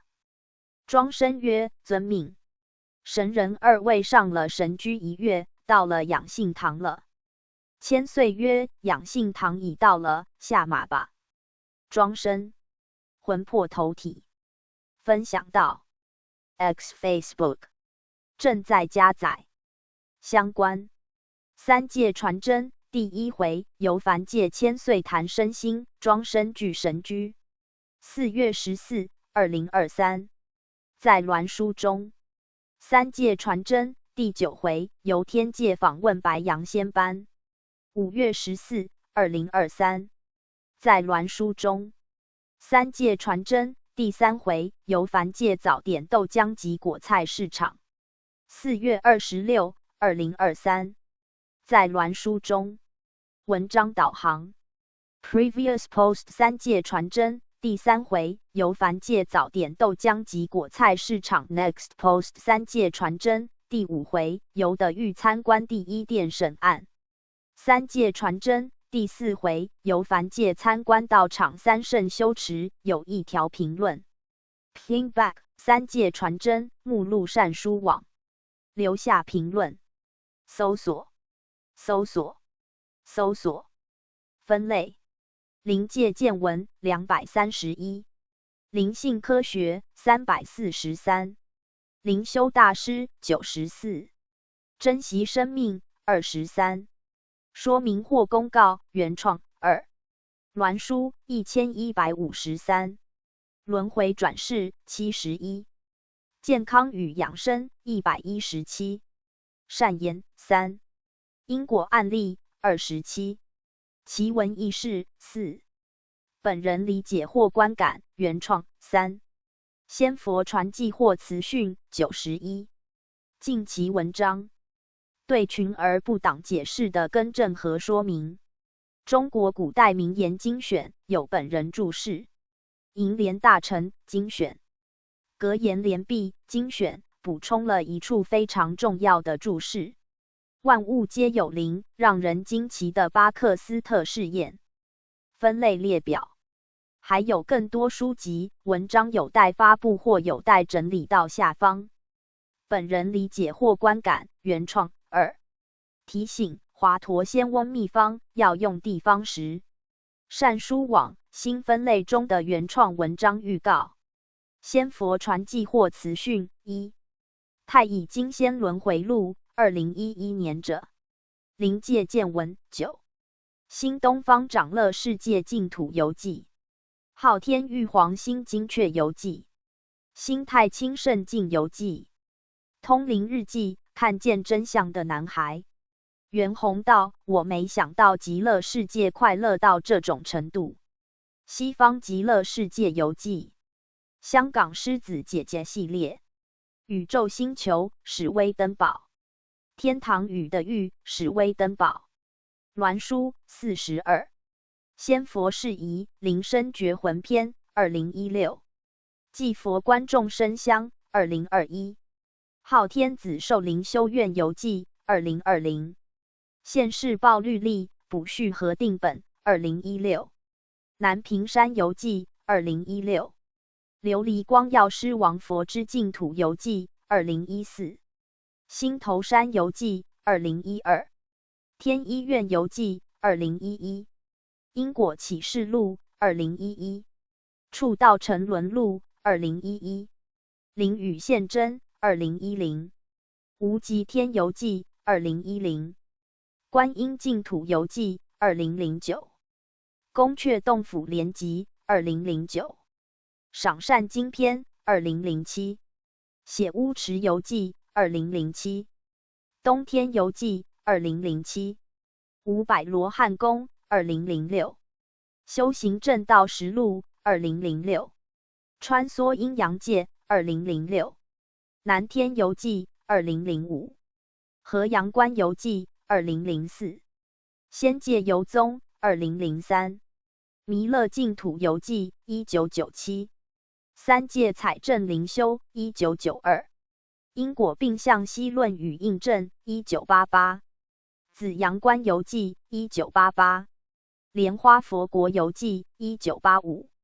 礼天游记1985。园林园游记1984。的府审案1984。枉死城游记1984。极乐世界游记1984。度阴宝卷1983。九阳关游记1982。水晶宫游记1982。三界传真1982。天界透视1981。瑶池圣智1981。三曹成道捷径史传1979。天界传真1975。富龙华大会1972。灵性科学12。万物皆有灵，让人惊奇的巴克斯特试验。巴克斯特效应。绿野仙踪赫莱瑞恩。宏伟计划赫莱瑞恩。之景图赫莱瑞恩，象征与符号赫莱瑞恩，灵性的季节赫莱瑞恩，约书亚的传导，临界点赫莱瑞恩，佛法与科学，新世纪扬升之光戴安娜库珀，灵性科学入门鲁道夫史丹勒，善言3，中国古代名言精选有本人注释，楹联大成精选，格言联璧精选，轮回转世7，小我走向大我之路，迷途的小我与觉醒灵魂的对话，一些转世的高级意义，陪你一起时间旅行，细数3世2界的境遇，龙神与分身转生，田三牛的转世经历，转世奇人唐江山专访，灵修大师3，灵修大师卷3，灵修大师卷2，灵修大师卷1，因果案例2，于经显化了凡四训白话篇，珍惜生命2，王警官讲述自杀是灾难的开始，认清自杀的真相，健康与养生1，华佗仙翁秘方副观音治病秘方，推荐博客 UFO 与外星人 https://ufox.wordpress.com 大智慧 https://y.wordpress.com 揭穿诽谤博客 https://chaddigi.wordpress.com 其他博客包括特别内容 https://my.blog.fc2blog.us/blog/andrew_281.html 网站通过 wordpress.com 打造，隐私和 cookie 此站点使用 cookie， 继续使用此网站即表示您同意其使用 cookie。要了解包括如何管控 cookie 在内的更多信息，请参阅此处 cookie 政策。通过 wordpress.com 设计一个这样的站点，从这里开始，跳至内容，善书网。关于能够联系本人的新方式，三界传真第5回游的玉参观第1殿审案。天书鸾书5月6。2023 1 minutes， 雷府千岁将诗曰：天堂的玉字新分一贯玄机十字尊，5界传真第5次阴间采访会明君。千岁曰：三期末节，人间迷途为力忙碌劳劳的玉鬼魂戚戚，期待阳间子女进修超拔。天界神指真功协助三期离弃，礼天仙佛千百亿化身度世，各忙各的。世间人忙的为利，生不带来死不带去的玉鬼忙的为离，想脱轮回离苦离死。天界神忙的为功，建功立德富慧瑶池。礼天佛忙的为众，度众生求道超生死。各有所愿，各有所忙，为忙不同，去处亦不同，这就是天堂的玉的分别啦。一贯的玄机是先四端右兼万善。这是十字最尊贵的，十字之中性也。人无信不立，中不立天下无邦也，中不立天地不通，星斗乱，北辰不居其所，众星亦无以共之，中者天下之大本也。十字中统其四端。生于冬而有人，万物有生机，人间之春暖也，人体之肝木健。生于南而有理，万物有发育，生生不息，人间之夏热也，人体之心火温和。生于西而有益，万物有收敛，其气收，人间之秋凉也，人体之肺精顺。生于北而有志，万物之藏而养气，人间之冬寒也，人体之盛水蓄，欲待明春之发育也。此生生不息之道，乃一贯之十字真理也。三界传真，其理一贯，由理而入气，由气而入智，上至无极，下至人间的府，不偏不倚，由义理化二气，而四象五行、万物等等，由思而出矣。日一理散二疏，万殊归一理。阴间界冷森森，人都不愿意去，偏偏有这么多的人去。可天堂有路人不去，的狱无门自进来。佛开天堂门，少有知音；不开的狱门，偏偏推进去。这要怪谁呢？怪也怪自己吧。庄生啊，我们游天的时间已经到了，穿云神驹已在堂前等候了，快快上神驹吧。神人不出堂外。庄生曰：遵命。我已骑好了神驹了，请千岁也上神驹吧。未知今宵要游何方？千岁曰：我们的任务是三界传真，当然要次第进行。我们游了人间善恶记录已经4回了，今宵第5回，就该入冥府了。庄生曰：生闻此语，欢喜若狂，若无借此机会，要游的狱真是困难。千岁曰：一点儿也不难，好事不做，总有一天自会到地狱来，但是意义不同而已。我们到了的狱，还能回阳间，但是造罪进来的，就回不去了。庄生曰：真是我不入的狱，谁入的狱？千岁曰：你说的话真是风马牛不相及，你是存有游玩来的，不是存度众生来的。本神已看透了你的心底深处了。佛的我不入的狱，谁入的狱？是存着渡鬼魂而到地狱来的。你要知道的狱各殿冥王，全是菩萨千百亿化身而去的。你更要知道，菩萨是没有天堂的狱人间之分别，因为他是平等的，达者无有分别，是众生未达，故有天堂人间的狱。妄心未弃，虽到了魔极里天，仍是众生，既是佛心，虽生人间，仍是佛身，故佛与众生不可以相看，是以心明而已矣。故佛曰：不可以身相见如来。我们不要延误了时间，启程吧。因为你是第一次要游的狱，就让神驹慢慢的走吧。庄生曰：对于游的狱之事，心虽欢喜，却有点儿怕怕。听说阴森的狱令人可怕。千岁曰：你是心多过虑，放心吧。我们谕旨在身，那个小鬼敢来放肆，得罪谕旨，万劫难翻。庄生曰：禀千岁，我们来到这里，看见前面有一匾，写着阴阳界3字，是否已到了阴间了？千岁曰：是过了这个地方就是阴间了。你看路上行人都是亡魂，他们正要到阴间报道。庄生曰：听说要到阴间的都是被鬼差役所押来，他们为何自己自由的来到阴间呢？千岁曰：被鬼差所押者就是特别罪魂，在阳间受数未尽，因为造罪深重，且被冤魂控告之人，冥府就派差役强捕到案。若是平常之人，至受数终了，他们会自动到冥府报道的。庄生曰：既然如此，他们不来报道也可以吗？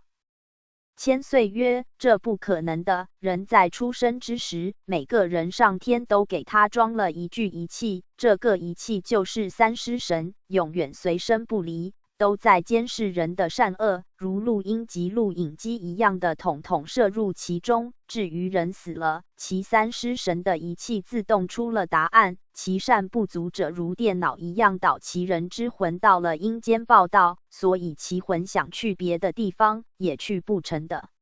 因为人身上有84000窍门，有一门上理天的，也有一门上气天，也有下的狱的窍门，也有往生他界，也有转生6道中之畜生道等等，看其在生所种之因缘而决定其人之去处。上理天的窍门叫做玄关，一定要经冥师指点方能开启。冥师奉天命带有无缝钥匙，自古及今不变，叫做得道。得道与不得道，就是玄关窍门有没有开而做差别。此玄关窍门，若经冥师打开，自身内的三尸神仪器线路如电脑一样的接通理天。庄生曰：禀千岁，生有个疑问，可否请千岁指示？千岁曰：我们奉旨游三界，欲将所见所闻之事一一着入善书，作为劝示之用。若有关对道有益之问题，尽量发问无妨。庄生曰：若有人在阳世得了道，今明师只开玄关窍了，可是他没有修行，或者是他不但无修行，而且做了很多坏事，如这样的人，他的自身三尸神的仪器是否也接通了上理天的路否？千岁曰：你问得太好了，现在世间的科学已经很发达，世间所出的仪器都能很完善，何况上天的无形仪器，那会差错呢？三尸神仪器内装有断路器，玄关窍虽然开通了理天之路，若是没有修道之人，或者不做好之人，其三尸神仪器内之断路器会自动的阻断理天之去路，使他不能到理天。庄生曰：生还有一个疑问，请千岁指示。若有一个人，其玄关窍开了，但是不进修，其上理天之路已被断路器阻断了，是否要再开一次玄关呢？千岁曰：这就不必了。上理天之路如若被阻了，若用无畏之功德去打开，可以再通。此断路器很细微，可将人的去路阻断转至天佛院，可以阻断转至气天，甚至可以阻断转至的府，更可以阻断转生畜生道等等。庄生曰：闻千岁之言，真是修道之人如耕耘一样，一分的绿云才有一分的收获也。千岁日，庄生啊，你要知道，三尸神仪器的阻断器非常的灵活敏感，时时刻刻不断的活动，引导着人生结束后的去路，一点儿也不会差错。愿人生小心自己的行为吧。庄生曰：千岁你懂得真多。千岁曰：多事不敢当，吾神被超拔之后，就入白阳理天仙班了，故知理而说理，不是盖的。庄生曰：我们来到此地，前面有一城门，门上写着鬼门关三字，而城门不开，未知为何？千岁曰：没有关系，今天我们不游此地，因为此地已有他唐来过，我们真接到第一殿见秦广王吧。神居心通神意，一跃而如闪电的来到了第一殿前了。庄生曰：禀千岁，他们排了两排的差异，未知为何？千岁曰：他们早就接了通报神之通报，已排班在殿前迎接我们。庄生曰：我一生活到现在，就是今天最为神气，来到冥府受了迎接，光荣极了。千岁曰：这是上天谕旨的宝贵，因为我们奉旨着造，到冥府游民采访，当然即谕旨之威风，才有今宵之神气。不要多说了，进去吧，不可失了威仪，知道吗？庄生曰：遵命。秦广王曰：欢迎归真大仙，雷府千岁，即圣比庄善生驾到。庄生曰：拜见秦广王。千岁曰：参见秦广王，今天携庄生到冥府，为着造三界传真之事，打扰之处，请多多宽恕。秦广王曰：请勿客气，本王前刻即接通报，全部已知了，需要本王效劳之处，请说无妨，并请二位随我入内殿，请坐。请坐。将军奉先明来吧。将军曰：遵命。秦广王曰：大仙与庄善生请用茶。庄生曰：谢谢大王。千岁曰：今天本神虑庄生而来，欲来参观冥府各殿，未知贵殿有何可供着入善书之资料否？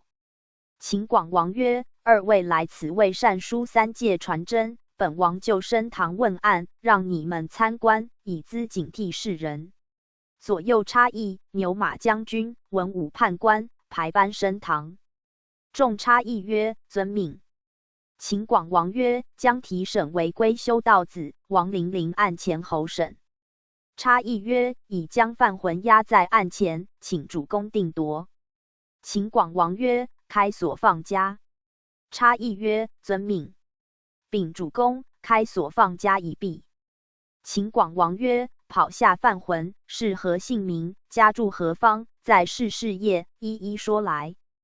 犯浑曰：小浑姓王，名零陵，因故及阳间子女，只言姓不言名，家住北部零陵地方，经营小小工厂。秦广王叱曰：你为什么到第一殿来？你知道吗？罪浑曰：我不知是什么原因。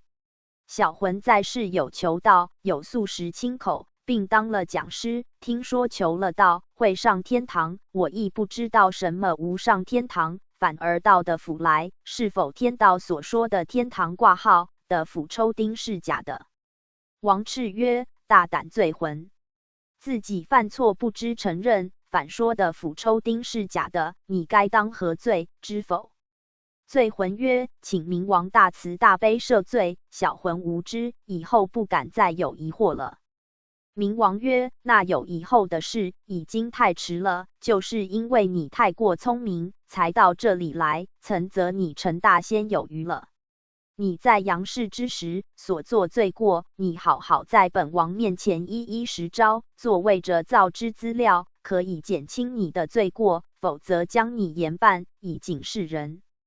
罪浑曰：小浑在杨氏修道清口，当讲师，并且度众生，施舍财物建佛堂，难道这种功德不足上天堂吗？在修道期间，我也无犯什么大错。王叱曰：大胆罪浑，你只将所作之功德说出，掩其不善，而着其善，不知悔改，罪加一等，知否？罪浑曰：我实在不知道，请大王恕罪。明王曰：你既不肯承认，本王说给你听吧。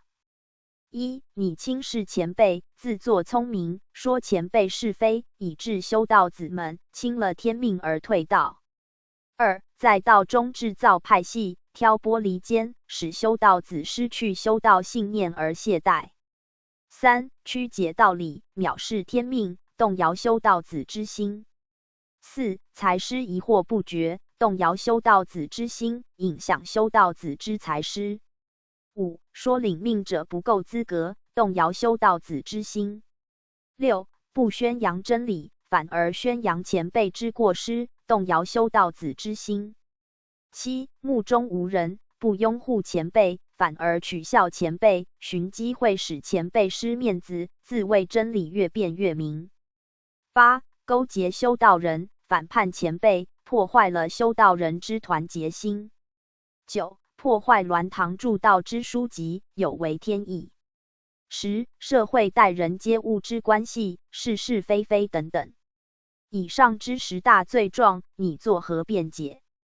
罪浑曰：第一条，前辈有错，我说前辈不是，这是事实，我是为了变好道务，要改革，所以说前辈不是。明王曰：前辈为办道务难免有错，你应该当面私下见证，公开举发即为天命之宗旨，反而拜道，故有罪。罪浑曰：第二条，是因为要团结，所谓团结就是力量，怎可谓治派系？明王曰：你先说是非，而后吸收同道，有违宗旨，故有罪。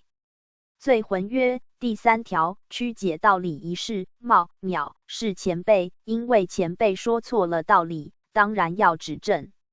明王曰：要指正前辈当然很好，却是你的指正带有藐视性及侮辱性，故有罪。罪浑曰：第四条，对于才师之疑惑不决，这是事实，何来之罪？明王曰：三期末节，以才考道，你的疑惑是存有破坏性的，故有罪。罪浑曰：第五条，说领命者不够资格，因为领命者不是真正有资格者，这是事实，难道明王你也不知道吗？明王曰：虽然有不够资格的，那是提拔者的眼光不够，其罪由其自己承担，你的公开指责就破坏大道，故有罪。罪浑曰：第六条，宣扬前辈过失，这亦是事实，我并无多加是非。明王曰：虽然事实，却不能公开指责，这样动摇修道子之心，应该私下诚心见证，使其能改。你用私心的指责，就是有罪。罪魂曰：至于第7条、第8条、第9条、第10条，我都是为盗物之事而做的，愿明王赦罪。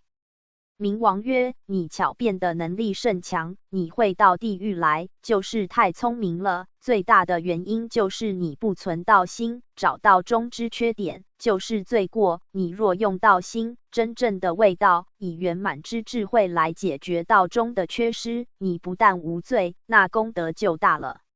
差异。将其押到孽镜台，让罪魂看看自己的行为及看看自己的心，就不会再巧辩了。差异曰：遵命。将罪魂押到孽镜台。差异曰：禀主公，已对照孽镜台已毕，今押回堂前，请主公定夺。明王曰：罪魂，你尚有意见吗？罪魂曰：我全部承认了。望明王念我对道有功劳，从轻发落。明王曰：我第1殿是初审，将你押转第2殿审判就是了。牛头马面。将王姓罪魂押往第2殿，并将口供一齐送去。牛头马面曰：遵命。明王曰：庄善生啊，你目得清楚吗？阳间所做的丝毫不能隐瞒，那个王姓的罪魂，他有求道，有修道，却是心邪不正。本来上李天的路已经开了，但是因为他心邪，而此路被3尸神的断路器断到冥府来，才被审判的。故修道之人千万要小心，小过失的人断到天佛院去排队取牌候审，取到黑牌的，亦有可能再潜到冥府来，这也说不定。庄生曰：这样的事情我都明白了，谢谢明王。千岁曰：有的修道人以为求了道，统统上天堂，还要看自己的修为，才能决定去处，以小心为要。庄生啊，时刻到了，我们也该回堂了。今宵谢谢大王，告辞了。庄生曰：辞叩明王。上了神居，1月冲霄而回堂了。千岁曰：养性堂已到了，下神居吧。魂魄投体。分享到 X Facebook 正在加载。相关三界传真第10回，穿云居月球走马看花，皆欲指三界传真告成。5月14、2023。在鸾书中，三界传真第2回，由凡界观人间道场各有不同。4月26、2023。在鸾书中，三界传真第1回，由凡界千岁坛身心庄生具神居。4月14、2023。在鸾书中，文章导航 Previous Post 三界传真第4回，由凡界参观道场三圣修持 Next Post 三界传真第6回，由的欲参观第1殿审虚心假意案。三界传真第5回，由的欲参观第1殿审案，有一条评论 Pingback 三界传真目录善书网，留下评论。搜索分类灵界见闻231，灵性科学343，灵修大师94，珍惜生命23，说明或公告原创2，鸾书1153，轮回转世71，健康与养生117，善言3，因果案例27，奇闻异事4，本人理解或观感原创3，仙佛传记或词训91，近期文章对群而不党解释的更正和说明。中国古代名言精选有本人注释。楹联大成精选。格言联璧精选补充了一处非常重要的注释。万物皆有灵，让人惊奇的巴克斯特试验。分类列表还有更多书籍、文章有待发布或有待整理到下方。本人理解或观感，原创。2. 提醒：华佗仙翁秘方要用地方时。善书网新分类中的原创文章预告。仙佛传记或词讯。1. 太乙金仙轮回录2011年者。灵界见闻。9. 新东方长乐世界净土游记。昊天玉皇新精确游记。新太清圣境游记。通灵日记，看见真相的男孩。袁弘道：我没想到极乐世界快乐到这种程度。西方极乐世界游记。香港狮子姐姐系列。宇宙星球，史威登堡。天堂宇的宇，史威登堡。鸾书42。仙佛事宜，灵身觉魂篇2016。祭佛观众生香2021。昊天子寿灵修院游记2020。县市报律例补序核定本2016。南屏山游记2016。琉璃光药师王佛之净土游记2014。新头山游记2012。天医院游记2011。因果启示录2011。触道沉沦录2011。灵雨现真2010。无极天游记2010。观音净土游记2009。宫阙洞府联集2009。赏善经篇2007。写乌池游记2007。东天游记2007。五百罗汉宫2006。修行正道实录2006。穿梭阴阳界2006。南天游记2005。河阳关游记2004。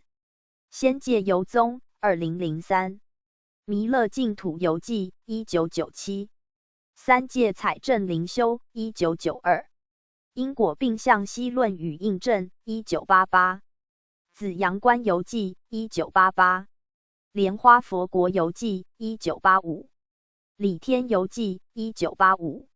园林园游记1984。的府审案1984。枉死城游记1984。极乐世界游记1984。杜英宝卷1983。九阳关游记1982。水晶宫游记1982。三界传真1982。天界透视1981。瑶池圣智1981。三曹成道捷径史传1979。天界传真1975。富龙华大会1972。灵性科学12。万物皆有灵。让人惊奇的巴克斯特试验。巴克斯特效应。绿野仙踪赫莱瑞恩。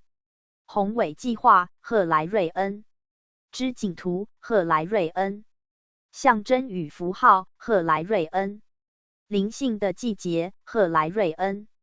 约书亚的传导。临界点赫莱瑞恩。佛法与科学。新世纪扬升之光戴安娜库珀。灵性科学入门鲁道夫史丹勒。善言3。中国古代名言精选有本人注释。银莲大臣精选。格言联璧精选。轮回转世7。小我走向大我之路，迷途的小我与觉醒灵魂的对话。一些转世的高级意义。陪你一起时间旅行。细数三世二界的境遇。龙神与分身转生。田三牛的转世经历。转世奇人唐江山专访。灵修大师3。灵修大师卷3。灵修大师卷2。灵修大师卷1。因果案例2。于经显化。了凡四训白话篇。珍惜生命2。王警官讲述自杀是灾难的开始。认清自杀的真相。健康与养生1。华佗仙翁秘方，副观音治病秘方。推荐博客。UFO 与外星人。https://ufox.wordpress.com 大智慧。https://y.wordpress.com 揭穿诽谤博客。https://chaddigit.wordpress.com 其他博客包括特别内容。https://uami.blog.fc2blog.android_281.html 网站通过 wordpress.com 打造。隐私和 cookie 此站点使用 cookie。继续使用此网站，即表示您同意其使用 cookie。要了解包括如何管控 cookie 在内的更多信息，请参阅此处 cookie 政策。通过 wordpress.com 设计一个这样的站点。从这里开始，跳至内容。善书网。关于能够联系本人的新方式。三界传真。第6回，游的狱参观第一殿审虚心假意案。Ten Shu O 栾书5月6、2023 1 minutes。雷府千岁将。诗曰：修心学道须诚前度重要从自己先。涤虑轻身方寸进天堂的欲别性田。千岁曰：庄生啊，又到了我们游天的时刻了，准备启程吧。神居已在堂前等候了。庄生曰：遵命。我已坐稳神居，未知今宵欲游何方？千岁曰：今宵人游旧的冥府第一殿。庄生曰：千岁，我们上一次游第一殿时，千岁只带我参观审案，并无游赏风景，真太可惜，何不带我游赏风景？千岁曰：你不要傻想。的狱是阴森森的地方，那里有风景可游，若有好风景可游，就不算是的狱了。你听了的狱二字，就该明白才对。庄生曰：虽是阴森的地方，我们也去游游，这岂不是很好吗？千岁曰：生啊，你要知道上天对着造的用意吗？大约能做感化世人的地方，之前都被他搪游过了。不能做劝化世人的地方，没什么可游了，算了吧。我们还是参观秦广王的审案吧。因为我们这造的时间有限，将此宝贵时间浪费在别的地方，辜负了上天拯救世人的苦心。神居啊，启程吧。穿云神居颇知千岁之心，一跃而上云端，再跃而下，如闪电般的已到了的狱第一殿前了。庄生曰：无形世界的交通工具真是太棒了，刹那之间可行无数的里程。千岁曰：你没有听过一句话吗？说西方10万8千里，只在目前。虽然这句话含有天机之外，真是一点儿也不过分。不必多说了，秦广王已在迎接我们了，我们下神居进去吧，并速参礼吧。庄生曰：遵命。明王曰：欢迎千岁与庄善生再次来到本殿，请入内坐。庄生曰：参见秦广王及各位明官。明王曰：善生免多礼，前客已知千岁与善生要来，本王已有准备，今宵问案之罪魂，供你们参观，可作劝世之资料，请在殿稍候一时。将军速向二位敬茶吧。将军日，请二位用茶。庄生曰：多谢将军。千岁曰：我们到冥府时间有限，请秦广王可否升堂审案，供我们参观，做成记录以资劝世。明王曰：当然可以。二位身有谕旨，为三齐大道之大责任而来，本王焉敢不遵旨而行？明王曰：左右差役、牛马2将军、文判5判，排班升堂。差役曰：遵命。已将犯魂押到殿前，请主公定夺。明王曰：贵在案前犯魂，姓什么？何方人士？速速报来，免误时刻。念你杨氏儿女良善，让你孤隐名字。罪浑曰：浑姓杨，名玲玲，台北市人士，经商为业，家境虽无富有，但仍可过得去，为了多赚钱而招失败。明王曰：你犯什么罪，被解押到冥府，知道吗？罪浑曰：知道的。明王曰：知道，为什么要犯？是否明知故犯？罪浑曰：不是明知故犯，是因为心存半疑半信，故修道不能专心。亲口是出于对身体有好处，行功是出于应付之心而已。在道中各种行动，均想利用道中之人士，想多做点生意，多赚点钱而已，并非出自本心之诚意正心。明王曰：你也很坦白的实招口供，继续将你所犯之罪过一一实招来，以免动怒本王。罪浑曰：我一定实招，到此冥府不实招亦不可以。我在天界过3关之时也已招了口供，故不能入天佛院，才被押解至冥府，指望冥王从轻发落，我一定好好的改过自新。冥王曰：吾真实透实物的犯浑，是逢今日凡间由生到此参观审案，你若丝毫不隐瞒，书成之时，可以减轻罪过。罪浑曰：谢谢冥王。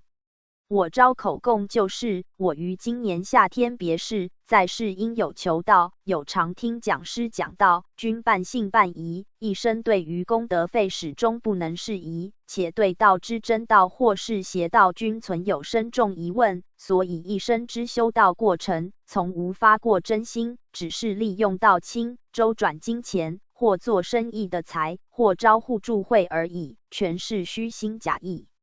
在要临终之时，突然间想起在听道之时，听讲师讲过一种道理，说人在世之时，不论有犯过什么罪过，若在临终之际，如能忏悔求佛慈悲，在一刹那之间，前罪消灭，就可以得佛之慈悲引导上天堂。所以我就手抱合同，求祖师慈悲，济公活佛慈悲，众神圣慈悲，我死后果然魂到天界，到了99子阳关了。但是在99子阳关各关口之功过等等对照，仍是不能过关，被贬下的狱而来。依我在世之过失，乃一言难尽尽，小小过失仍是很多，要从何说起？我也在孽镜台照过了，一切之罪过我承认就是，指望冥王从轻发落就是了。冥王曰：不要延误时间，你一生之过错，本王当然知道，今天乃要从你之口供，让你自己说出，这入善书，作为劝示之用，故要让你自儿无心之过错，可以免说之；有心之过错，小者省略免说，大者快招来。罪浑曰：实是，我招来。我魂到了天界99子阳关的神阳口，核对3世因果，乃在世所犯之罪，一一均是属实。后被贬落在第9魔真小关，刑罚3旬之日，又被明力压落地狱至今。我今被押到案前，所犯之罪就是这样的。1. 违背佛的宗旨，没有诚心保守所求的大道，因为我半信半疑，所以天就照我的意思，我的灵魂只到了天界的神阳口，就炸下来，上界也上去了，但是最终还是到地狱来，故半信半疑，就一半上天堂，一半下的狱。2. 我违背了实心忏悔的宗旨，因为我亲口的目的只是为了亲口对身体有益而亲口的，当然我就没有实心去忏悔，今被贬落地狱也是其中一项。3. 我犯了对天对佛的虚心假意，因为我在道中的一切来往，均是想利用大道的善来掩护自己的行为，有如向道亲周转金钱，即利用道亲做生意，或是利用道亲招互助会，结果在事业不景气的时间，故意宣布道会道钱，这就是落地狱最大的原因。4. 至于不遵佛规、逆道不宪等等，因为我是虚心假意的，当然在此2项就不会实行。愿冥王慈悲，减轻罪行，我已经忏悔了，以后不会再犯了。冥王曰：太迟了，只因为你在本案中一点儿也不隐瞒，可以减轻一点而已。我可在笔录中提示，让你到第2殿，甚至第3殿至第10殿定案时，可以减轻一点。差异来啊！将杨犯魂押到第2殿。庄生曰：今天再次到了第1殿参观审案，看这位犯魂亦甚合作，而且善良不狡猾。明王曰：他不是善良，若是善良，怎会在阳间利用天道而做坏事呢？他是聪明的，他在99子阳关各关口已经审查过了，知道天律阴律均无法隐瞒，所以干脆就实招了，免触怒本王而加罪。庄生曰：我有一个疑问，可否请明王指示？明王曰：当然可以，若能作为劝世资料的，尽量发问无妨，并详细的问吧。庄生曰：在上一次游冥之时，听说人人都有一个三尸神，在三尸神中有一个断路器，此断路器能将人死后的去路随其心之正与邪，就断到该去之路。如方才所审之阳魂，因为他的心邪，修道是虚心假意的，而且在阳世到人金前，为何他的三尸神断路器没有把他的灵魂直接断到地狱来，而人到了天界99子阳关去呢？明王曰：善生啊，你方才没有听清楚吗？他的一生过程之中，虽然求道而亲口，却是他的心都无真心，都是虚心假意的。当然三尸神的断路器就把他断到的府来受审判。可是在他要临终之时，他又良心发现，默默地向佛恳求慈悲，因为佛是慈悲的，只救苦而无加罪，故他的三尸神断路器又断了阴司之路，天堂路又开了。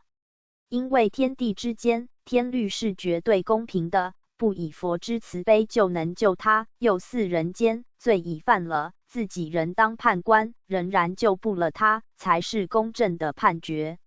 若是在人间犯了大罪，在要临终之时就能救得了他，那什么大罪都可以做了，只是若能真心反悔，减轻一点是有可能的，不能没有罪。天地定律，善有善报，恶有恶报，这一点儿也不会错。佛虽慈悲，只求佛而自己不去做，仍然是徒劳无功。你们人间有句话说得很对，什么人都不可靠，只有靠自己吧。自己怎么做就怎么的，这是天地最大的定理，你也该明白才对，不要靠他佛，要靠就靠自己的佛吧。故佛曰：所有一切众生之类，若卵生，若胎生，若湿生，若化生，若有色，若无色，若有想，若无想，若非有想，若非无想，我皆令入无余涅槃而灭度之。如是灭度无量无数无边众生，实无的灭者，何以故？须菩提，若菩萨有我相、人相、众生相、寿者相，即非菩萨。由此可见，佛也靠不住的，在宇宙间，不论什么众生，有形的、无形的，有想的、无想的，都要靠自己去修去行，才是真正洁净的功夫。庄生曰：这个道理我已明白了，可是还有那么多的众生求佛拜佛，是否可以感应？明王曰：当然亦不是说全没有，因为佛是慈悲的，与佛结缘，佛会度你。很多的道理，玄妙的道理，以人不能了解的道理，佛神会帮助你去了解，这就是拜佛求佛的好处。至于要上天堂，或是超生了死的境界，仍是要靠自己去努力吧。犹如人间的老师，他是教你的，至于你会不会，或是学会了，做不做，仍是要靠自己的啦。庄生曰：到现在为止，我才知道，不论什么事情都要靠自己去努力与实行，才是真正的真理。过去的依赖性都是错误的思想，佛神他们是我们的指导师而已，好似要演戏一样，佛神他们是个导演，但是要能演出好戏，仍需靠演戏的人认真去演，才能演出逼真的戏。明王曰：也可以这么说的，善生你的反应智慧仍然不错，说辞之笔，这是很好的事情。但是本王要奉劝一句话给你及人间众生，会做坏事的人，往往都是很聪明的人，以此话共勉之。庄生曰：实是，非常的感谢，我一定谨记在心。千岁曰：我们的时刻已经到了，我们也该回堂了。庄生曰：我们今天来到冥府，怎么不见熟人，或是养性堂去世的堂生们呢？千岁曰：你也是傻生，堂生们有的上天堂了，有的在学神所，有的在别的地方。我们所申请游民的地方是有一定的，虽然谕旨在申游民地方仍有指定界限，这样知道吗？庄生曰：禀千岁，我们可否申请去看我们的堂生，如刘建啦，或是洪栋、洪才、吕强林，或是最近去世的陈明元，是否可以顺道见见他们？千岁曰：你真好奇心，你以为我们可以乱窜无形世界？你谈何容易？阴间冥界就有如人间地球这么大的地方，甚至还要大，你知道吗？我们要游的地方，上天早就安排妥了，我们无法更改。至于堂生们，你放心好了。陈明元他在冥府学神所，是因制教清了以后，就可转学南天学生所，然后是其成绩之优劣，可派神职。至于以外之人，前已知道了，无需再提起。已有神职，就已安心了。如欲再上升，即是其个人自己之努力了。时刻已至了，不能再谈了，速要回堂。庄生啊，拜辞明王回堂吧。庄生曰：遵命，辞叩明王、明吏们。明王曰：免重礼吧，后期再会。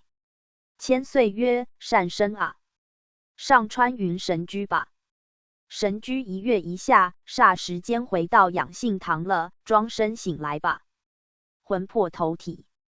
分享到X Facebook 正在加载相关三界传真第5回游的狱参观第1殿审案5月6、2023在栾书中三界传真第7回游的狱参观第1殿审案两善忧分5月6、2023在栾书中三界传真第8回游天界参观白羊仙班济公坛邪道之害5月14、2023在栾书中文章导航 Previous Post 三界传真第5回游的狱参观第1殿审案 Next Post 三界传真第7回游的狱参观第1殿审案两善忧分三界传真第6回游的狱参观第1殿审虚心假意案有一条评论 Ping back 三界传真目录善书网留下评论搜索分类灵界见闻231灵性科学343灵修大师94珍惜生命23说明或公告原创2栾书1153轮回转世71健康与养生117善言3因果案例27奇闻异事4本人理解或观感原创3仙佛传记或词训91近期文章对群而不党解释的更正和说明中国古代名言精选有本人注释银莲大臣精选格言联璧精选补充了一处非常重要的注释万物皆有灵让人惊奇的巴克斯特试验分类列表还有更多书籍文章有待发布或有待整理到下方本人理解或观感原创2提醒华佗仙翁秘方要用地方时善书网新分类中的原创文章预告仙佛传记或词训1太乙金仙轮回录2011年者。临界见闻9。新东方长乐世界净土游记。昊天玉皇新精确游记。新太清圣境游记。通灵日记，看见真相的男孩。袁弘道，我没想到极乐世界快乐到这种程度。西方极乐世界游记。香港狮子姐姐系列。宇宙星球，史威登堡。天堂雨的雨，史威登堡。鸾书42。仙佛事宜，灵身觉魂篇2016。祭佛观众生香2021。昊天子寿灵修院游记2020。现世报律例补序核定本2016。南屏山游记2016。琉璃光药师王佛之净土游记2014。新头山游记2012。天医院游记2011。因果启示录2011。触道沉沦录2011。灵雨现真2010。无极天游记2010。观音净土游记2009。宫阙洞府莲集2009。赏善经篇2007。血污池游记2007。东天游记2007。五百罗汉宫2006。修行正道实录2006。穿梭阴阳界2006。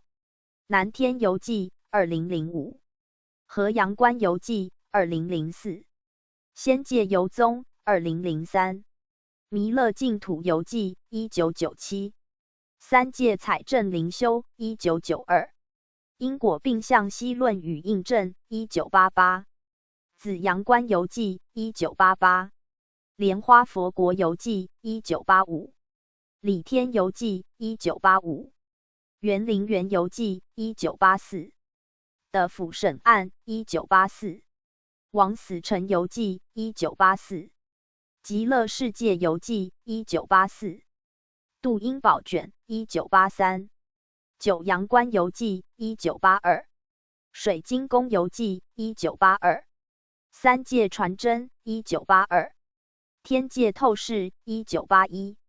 瑶池圣智1981。三曹成道捷径史传1979。天界传真1975。富龙华大会1972。灵性科学12。万物皆有灵。让人惊奇的巴克斯特试验。巴克斯特效应。绿野仙踪赫莱瑞恩。宏伟计划赫莱瑞恩。织锦图赫莱瑞恩。象征与符号赫莱瑞恩。灵性的季节赫莱瑞恩。约书亚的传导。临界点赫莱瑞恩。佛法与科学。新世纪扬升之光戴安娜库珀。灵性科学入门鲁道夫史丹勒。善言3。中国古代名言精选有本人注释。银莲大臣精选。格言联璧精选。轮回转世7。小我走向大我之路，迷途的小我与觉醒灵魂的对话。一些转世的高级意义。陪你一起时间旅行。细数三世二界的境遇。龙神与分身转生。田三牛的转世经历。转世奇人唐江山专访。灵修大师3。灵修大师卷3。灵修大师卷2。灵修大师卷1。因果案例2。于经显化。了凡四训白话篇。珍惜生命2。王警官讲述自杀是灾难的开始。认清自杀的真相。健康与养生1。华佗仙翁秘方副观音治病秘方。推荐博客。UFO 与外星人。https://ufox.wordpress.com 大智慧。https://y.wordpress.com 揭穿诽谤博客。https://traddigi.wordpress.com 其他博客包括特别内容。https://mutual.blog.fc2blog.android_281.html 网站通过 WordPress.com 打造。隐私和 cookie 此站点使用 cookie。继续使用此网站，即表示您同意其使用 cookie。要了解包括如何管控 cookie 在内的更多信息，请参阅此处 cookie 政策。通过 WordPress.com 设计一个这样的站点。从这里开始，跳至内容。善书网。关于能够联系本人的新方式。三界传真第7回，游的欲参观第一殿审案两善优分。Ten Shu O 栾书5月6、2023 1 minutes。雷府千岁将。诗曰：两善优分，同舍才施于大道与凡哉。天堂的欲，人间造只是行功助上阶。千岁曰：人生在世，衣食住行为人生必须之条件，科学昌明，日新月异。天堂的欲，人是永远不能改变的，天堂就是天堂，的欲就是的欲。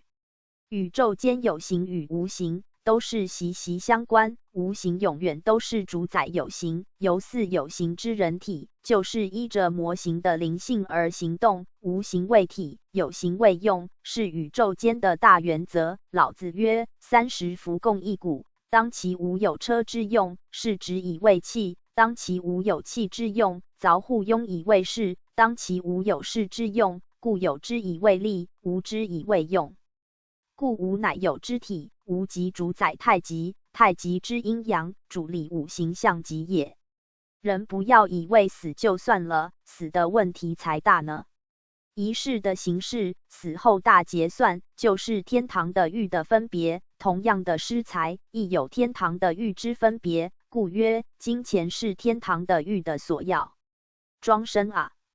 我们游民的时间已经到了，穿云神驹早就来到堂前等待了，我们也该启程了。庄生曰：遵命。不出堂外，上了神驹，曰：我已坐稳了神驹，请千岁启程。千岁曰：神驹啊，我们往冥府第一殿吧。庄生曰：禀千岁，我们今宵还要游冥府啊，何不游别的地方？的府已游数次，已经游厌了。千岁曰：我们是为了采访资料，这造成书，劝化民心，扶助大道，非为了游览而来。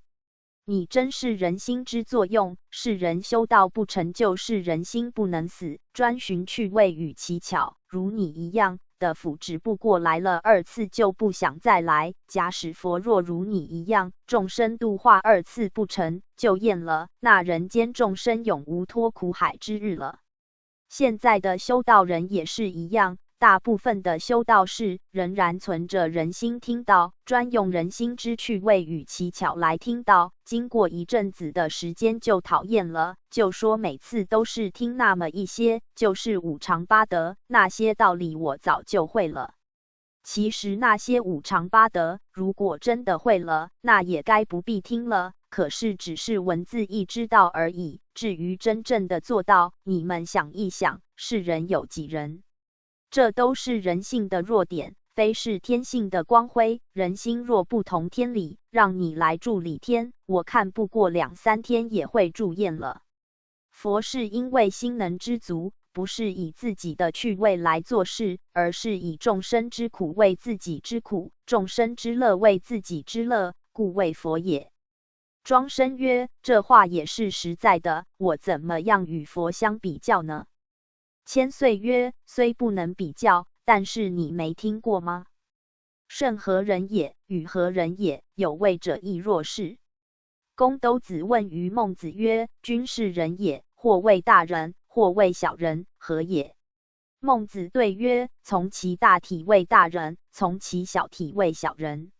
佛也是人做的，同样是上天老之子，上天赋给的灵性，故佛曰：大地众生皆有佛性。时间不足了，我们该速往冥府了，不可延误时刻，否则违背了天旨。神居颇知神意，从云端一跃而下，来到冥府第一殿前。冥王循宾主之礼，请入内殿，一方面命差役准备升堂。冥王与千岁闲谈一番，差役来报。差役曰：禀主公，已准备好了，请主公定夺。冥王曰：将报道鬼魂资料送来，让本王观看一番。文判曰：遵命。资料在此，请主公查阅。冥王曰：请问千岁，今宵到冥府，未知意欲参观审判什么案件？千岁曰：本神与庄生游冥，采访实际资料，因为大道降世，仙佛用尽心机，欲挽求道人之心，最好审判有关助道之案件，让世间修道者作为修道警示之资，但愿大王慈悲。冥王曰：既是如此，本王仍有接到天旨，以助道之案件，配合千岁采访之需要，那就升堂吧。差役将林文雄犯魂与李善魂李明义带到案前受审，升堂。差役曰：遵命。已将二魂押到案前，请主公定夺。冥王曰：贵在案前是谁？报名来。二魂曰：小魂林文雄，小魂李明义。冥王曰：请李明义魂在一边坐，而林文雄跪下。李魂曰：遵命。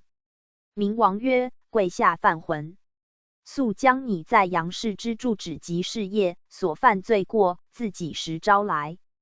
灵魂曰：小魂台北人士，因为我在阳间有子孙，希望大王慈悲，让我免报详细地址。冥王曰：可以，上天本有好生之德，引恶扬善之慈怀，你就将事业报来吧。灵魂曰：在阳世小魂年轻时以木匠为业，台湾光复后时机好转，转营建筑业，有一次与人合建犯错得利，赚了不少钱，从此起家。但是小魂从来无做过亏心之事，但愿冥王慈悲，调查清楚，我是个善人，一向帮助人家，和尚化缘，乞丐登门，无多亦少，小魂绝无半句虚言。冥王曰：这种事无需你来提说，监察神早有记录在案，你只言善事不言恶事，速速实招，免动怒本王。若是延误游生采访时刻，将你加罪。灵魂曰：小魂真的没做过亏心之事，一生不贪不取，无欺人，无害人，哪来的罪过？冥王曰：你既不承认，不能自知罪过，监察神记录明明白白，说你帮助人家金钱，作为赌资，害人不浅，今宵在本王面前，还敢不招，而且强辩，若被我查出事实，将你加罪。灵魂曰：我金钱借人，怎么知他要拿去做赌资？此与我何干？而且朋友来借钱，我一向不取利息，请冥王宽谅小魂无知。冥王曰：犯罪之事，明知故犯，要加重罪过，不知而犯人是有罪，而且你非不知，是故作不知而已。难道你不知灵明山其人嗜赌如命吗？灵魂曰：虽知他是个赌鬼，却是念在好朋友之情分，而且他借钱亦没说要做赌资，请冥王恕小魂不知之罪。而且小魂在阳世亦有捐数万元建庙宇，可否将建庙宇之功德抵偿其他之过失？冥王曰：不提建庙宇之事也罢，提起庙宇之事，更动怒本王。来啊！将犯魂押到聂镜台，使犯魂心服口服，并以资劝示。差役曰：遵命。禀主公已将犯魂押在聂镜台前了。冥王曰：开启聂镜台对照，庄善生啊，你亦可详细参观吧。庄生曰：谢谢冥王。哦，那个聂镜台犹如人间的电影荧幕，真是太妙了。哦，灵魂一生善事做的还不少呢。哎呀，那个向灵魂借钱的人已到了赌场，开始赌了。哦，赢钱了，又再赢了，怎么手气那么好？看来赢了10几万吧。那个输钱的回家了，哎呀，夫妻吵架了，打起来了，离婚了，遗下了蘑菇的儿女一俊，失去了家庭的温暖，哎呀。那个输钱又离婚的赌鬼，又病上一位女人了，放下了家庭不顾，那俊可怜的孩子是谁造成的呢？林犯魂又捐钱建庙了，哦，那个庙原来是鸾堂，鸾堂落成，堂生还不少呢。他们的主神怎么都有黑气，那不是邪气吗？哦，原来那是考道的鸾堂，毁谤大道的鸾堂，难怪灵魂没有功德。冥王曰：停了，关上孽镜台。林犯魂，你看得清楚吗？你借钱给朋友做赌资，迫害了他人的家庭，其咎在你的身上。又你捐钱建庙，不但无功，反加罪过，所以行善要识道理，盲目出资不但无功，反加罪过。灵魂曰：叹曰：若知今日，何必当初？愿冥王斥我无知之罪。冥王曰：林文雄罪魂听判，你在阳间虽有行善，而资助赌徒，致使人家离婚，迫害家庭，及捐献金钱，助邪堂考道，功过相抵，该判入的狱监禁100年，期满出狱转送第2殿。差役曰：遵命。将林文雄解押的狱监禁了。冥王曰：请李明义善魂到堂前。差役曰：遵命。禀主公，已将李善魂请到案前了，请主公定夺。李魂曰：冥王在上，小魂有礼。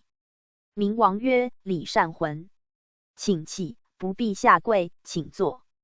李魂曰：小魂在阳世并无做善事，亦无修道，未知何故？冥王对我厚礼。冥王曰：虽无大善之事，却是你做对了事情，因为无极有意志来到，说你助道功德不少，所以本王该对你厚礼也。请将你姓名及阳间事业、居住何方报出，让庄游生采访，折入3界传真，作为劝世之资料。李魂曰：请冥王宽恕，小魂实在想不出有做什么好事。我在阳世一生，是个很平凡之人。小魂名叫李明义，家住台北市，经营小生意，一家8口。因为是个小康家庭，不能多做善事，只是平常过了一生而已。夫妻结发，生了1男1女，女已出嫁，男也娶媳，已有2个孙儿2个孙女，以外我也不知有什么善事了。冥王曰：李善魂，你照监察神之记录报告及无极来的懿旨，均有详细的说明，曰你在世之时，帮助过一位同姓者，在生意方面度过了难关。那个同姓的人，他是修道人，在一次金钱周转失灵之时，得了你的资助，不计利息，使他顺利度过难关，然后修道人归空，成了大仙。若无你之资助，生意失败，成了负债，大仙就做不成了。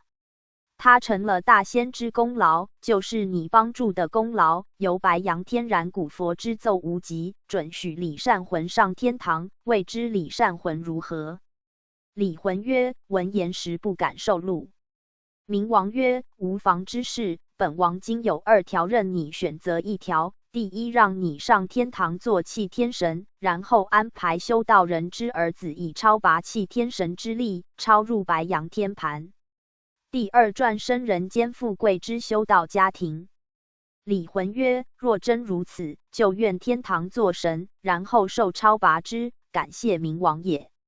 冥王曰：判李善魂入南天学神所3年，而后侯佛令排班超拔入理天，令接引仙童皆入学神所。今宵至此宣判完毕。庄生曰：善恶真是太分明了，同样2个人，同样的帮助人家，帮助赌徒则入的狱，帮助修道人的可以上天堂。世人所云，差之毫厘，失之千里也。千岁曰：今宵谢谢冥王，时刻已经到了，我亦要带庄生回堂了，辞别冥王。明王曰：奉送千岁与庄生。千岁曰：神居回堂吧。二位上神居，一耸一下，顺客之时到了阳间，修身设养性堂了。二位痛下神居，步入堂内，庄生养性堂到了，醒来吧。魂魄投体。分享到 X Facebook 正在加载。相关三界传真第8回，由天界参观白羊仙班，济公谈邪道之害。5月14、2023，在鸾书中，三界传真第5回，由德裕参观第一殿审案。5月6、2023，在鸾书中，三界传真第6回，由德裕参观第一殿审虚心假意案。5月6、2023，在鸾书中，文章导航 Previous Post 三界传真第6回，由德裕参观第一殿审虚心假意案。 Next Post 三界传真第8回，由天界参观白羊仙班，济公谈邪道之害。三界传真第7回，由德裕参观第一殿审案，两善优分，有一条评论。Ping back 三界传真目录善书网，留下评论。搜索分类灵界见闻231，灵性科学343，灵修大师94，珍惜生命23，说明或公告原创2，鸾书1153，轮回转世71，健康与养生117，善言3，因果案例27，奇闻异事4，本人理解或观感原创3，仙佛传记或词训91，近期文章对群而不党解释的更正和说明。中国古代名言精选有本人注释。楹联大成精选。格言联璧精选补充了一处非常重要的注释。万物皆有灵，让人惊奇的巴克斯特试验。分类列表。还有更多书籍、文章有待发布或有待整理到下方。本人理解或观感原创2。提醒：华佗仙翁秘方要用地方时。善书网新分类中的原创文章预告。仙佛传记或词训1。太乙金仙轮回录2011年者。灵界见闻9。新东方长乐世界净土游记。昊天玉皇新精确游记。新太清圣境游记。通灵日记，看见真相的男孩。袁弘道：我没想到极乐世界快乐到这种程度。西方极乐世界游记。香港狮子姐姐系列。宇宙星球史威登堡。天堂宇的玉史威登堡。鸾书42。仙佛事宜灵身觉魂篇2016。祭佛观众生香2021。昊天子寿灵修院游记2020。现世报律例补序核定本2016。南屏山游记2016。琉璃光药师王佛之净土游记2014。新头山游记2012。天医院游记2011。因果启示录2011。触道沉沦录2011。灵与现真2010。无极天游记2010。观音净土游记2009。宫阙洞府联集2009。赏善经篇2007。写乌池游记2007。东天游记2007。五百罗汉宫2006。修行正道实录2006。穿梭阴阳界2006。南天游记2005。河阳关游记2004。仙界游踪2003。弥勒净土游记1997。三界采证灵修1992。因果并向析论与印证1988。紫阳关游记1988，莲花佛国游记1985，李天游记1985，园林园游记1984，的府审案1984，王死城游记1984，极乐世界游记1984，杜英宝卷1983，九阳关游记1982，水晶宫游记1982，三界传真1982，天界透视1981，瑶池圣智1981，三曹成道捷径实传1979，天界传真1975，富龙华大会1972，灵性科学12，万物皆有灵，让人惊奇的巴克斯特试验，巴克斯特效应，绿野仙踪赫莱瑞恩，宏伟计划赫莱瑞恩，织锦图赫莱瑞恩，象征与符号赫莱瑞恩，灵性的季节赫莱瑞恩，约书亚的传导，临界点赫莱瑞恩，佛法与科学，新世纪扬升之光戴安娜库珀，灵性科学入门鲁道夫史丹勒，善言3，中国古代名言精选有本人注释，银莲大臣精选，格言联璧精选，轮回转世7，小我走向大我之路，迷途的小我与觉醒灵魂的对话，一些转世的高级意义，陪你一起时间旅行，细数三世二界的境遇，龙神与分身转生，田三牛的转世经历，转世奇人唐江山专访，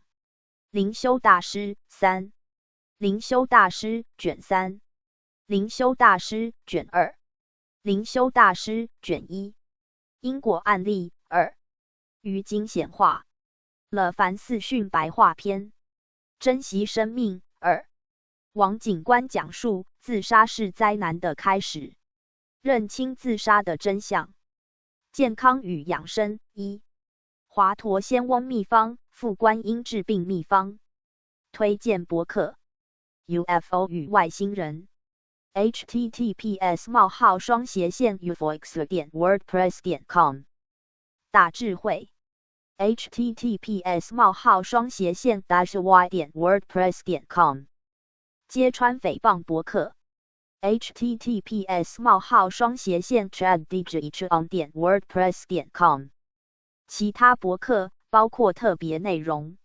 https://ujoaimi.blog.fc2blog.android_281.html 网站通过 wordpress.com 打造，隐私和 cookie 此站点使用 cookie， 继续使用此网站即表示您同意其使用 cookie。要了解包括如何管控 cookie 在内的更多信息，请参阅此处 cookie 政策。通过 wordpress.com 设计一个这样的站点，从这里开始，跳至内容，善书网。关于能够联系本人的新方式，三界传真第8回，由天界参观白羊仙班，济公谈邪道之害。Ten Shuo鸾书5月14、2023 1 minutes。雷府千岁将。诗曰：白羊科选白羊仙应运3期应运年。普度收元普度日圣贤自入圣贤天。千岁曰：天地之定理，种瓜的瓜，种豆的豆，古言不差，没有神仙之行，就没有神仙之德，是心之转念而已矣。公兜子曰：君是人也，或谓大人，或谓小人，何也？孟子曰：从其大体谓大人，从其小体谓小人。同样的一个人，怎样有的成为大人，有的作为小人，是心之别而已。心之于内，行之于外，行也；心慈悲，行菩萨道，菩萨也。心之恶，行于外，作恶多端的欲之鬼也。故天堂与的欲，在于心之一念，善之与恶，由思而判矣。人间是一个训练场的，仙佛圣神由此场的而遇，魔鬼邪魅魍魉亦因此场的而出。人间上通天堂，下透的狱，在天地人三才之中，处在中间为人也。古人云：一点如星象，横沟似月斜。披毛从此出，作佛亦由他。既然这样，何不打开天堂路，与佛上天堂？此路访名师可知矣。庄生曰：秉千岁，我们担任三界传真游三界之责任，游了这么多地方，看过了险诈的人间及阴森森的府，我很想游历天界。听说天界风光美丽，真是待不及，尽快的游天。千岁曰：善生啊，不必急。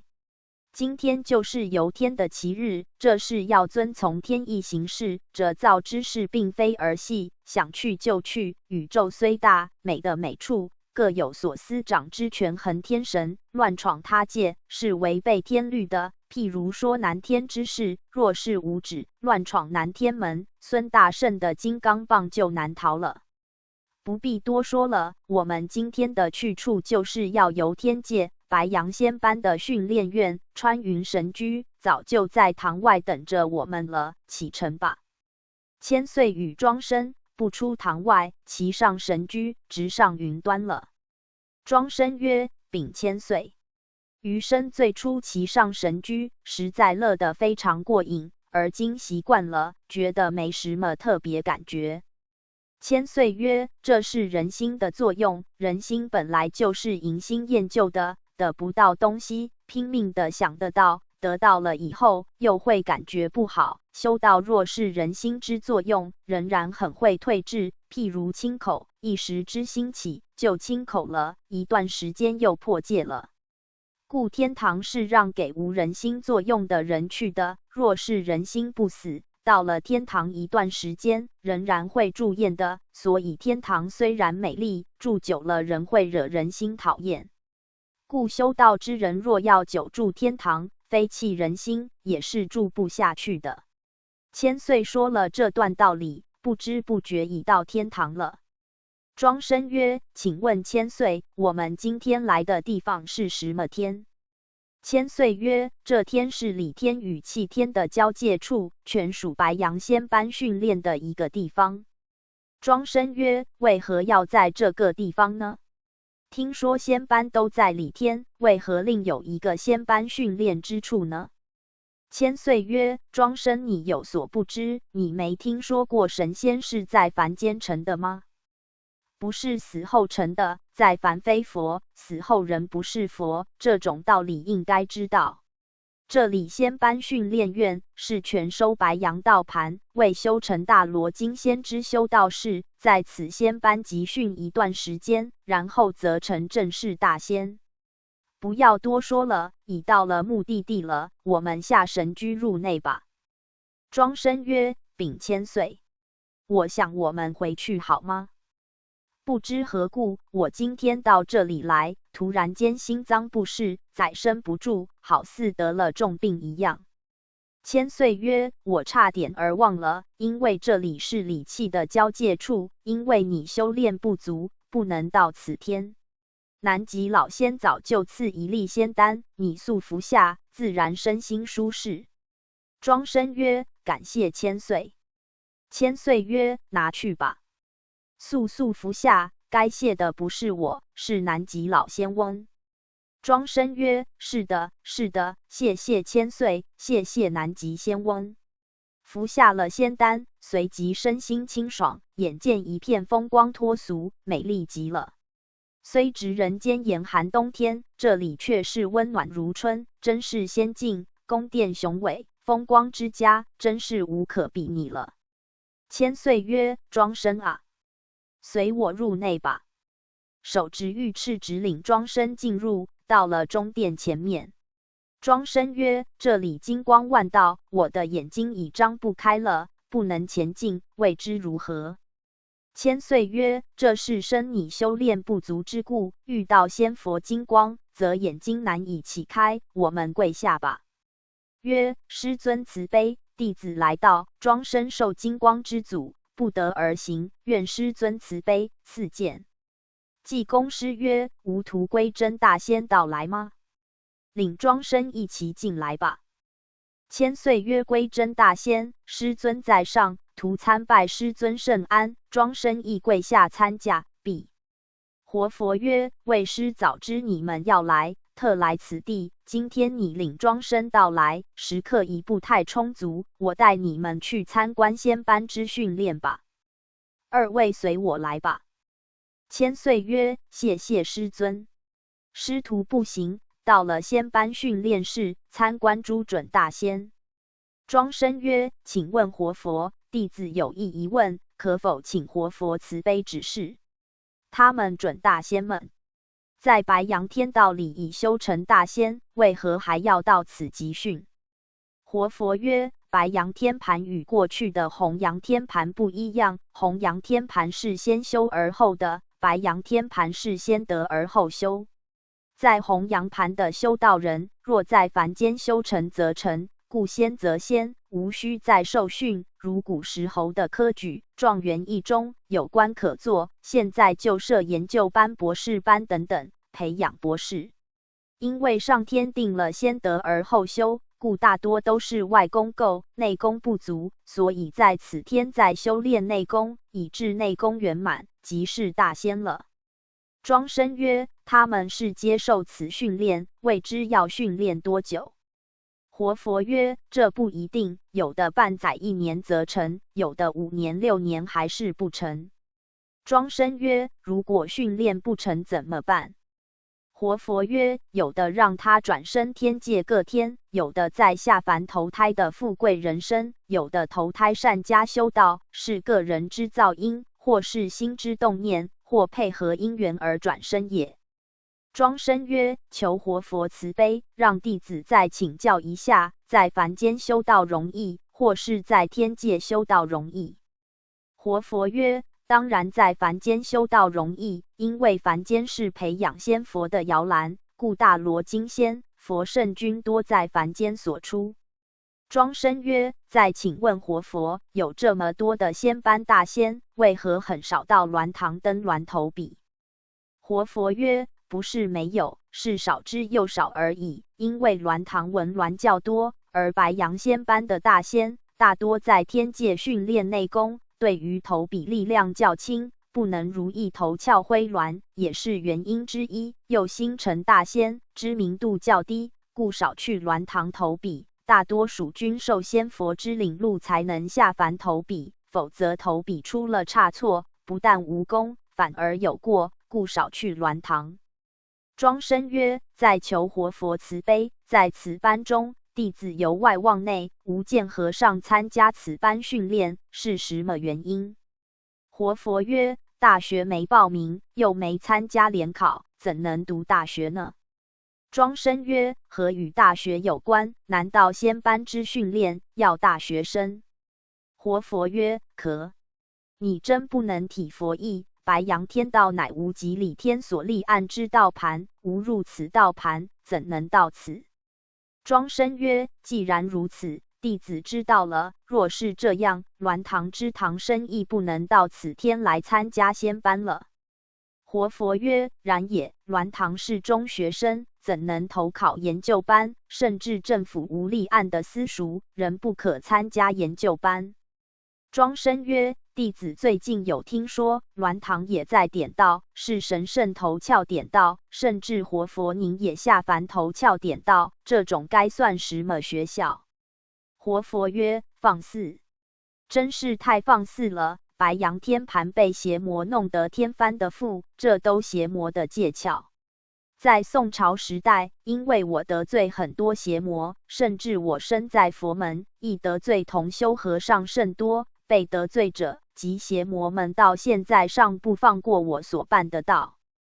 他们甚至借我的名传道，或是借无极之名传道，吸收真正道盘中诚心弟子，或是意见不合的弟子，或是意志不坚的弟子，甚至者相功德的弟子，统统拉到那里去，到头来天理昭彰，还不是一场空梦而已。上天之考道，是验心而已矣。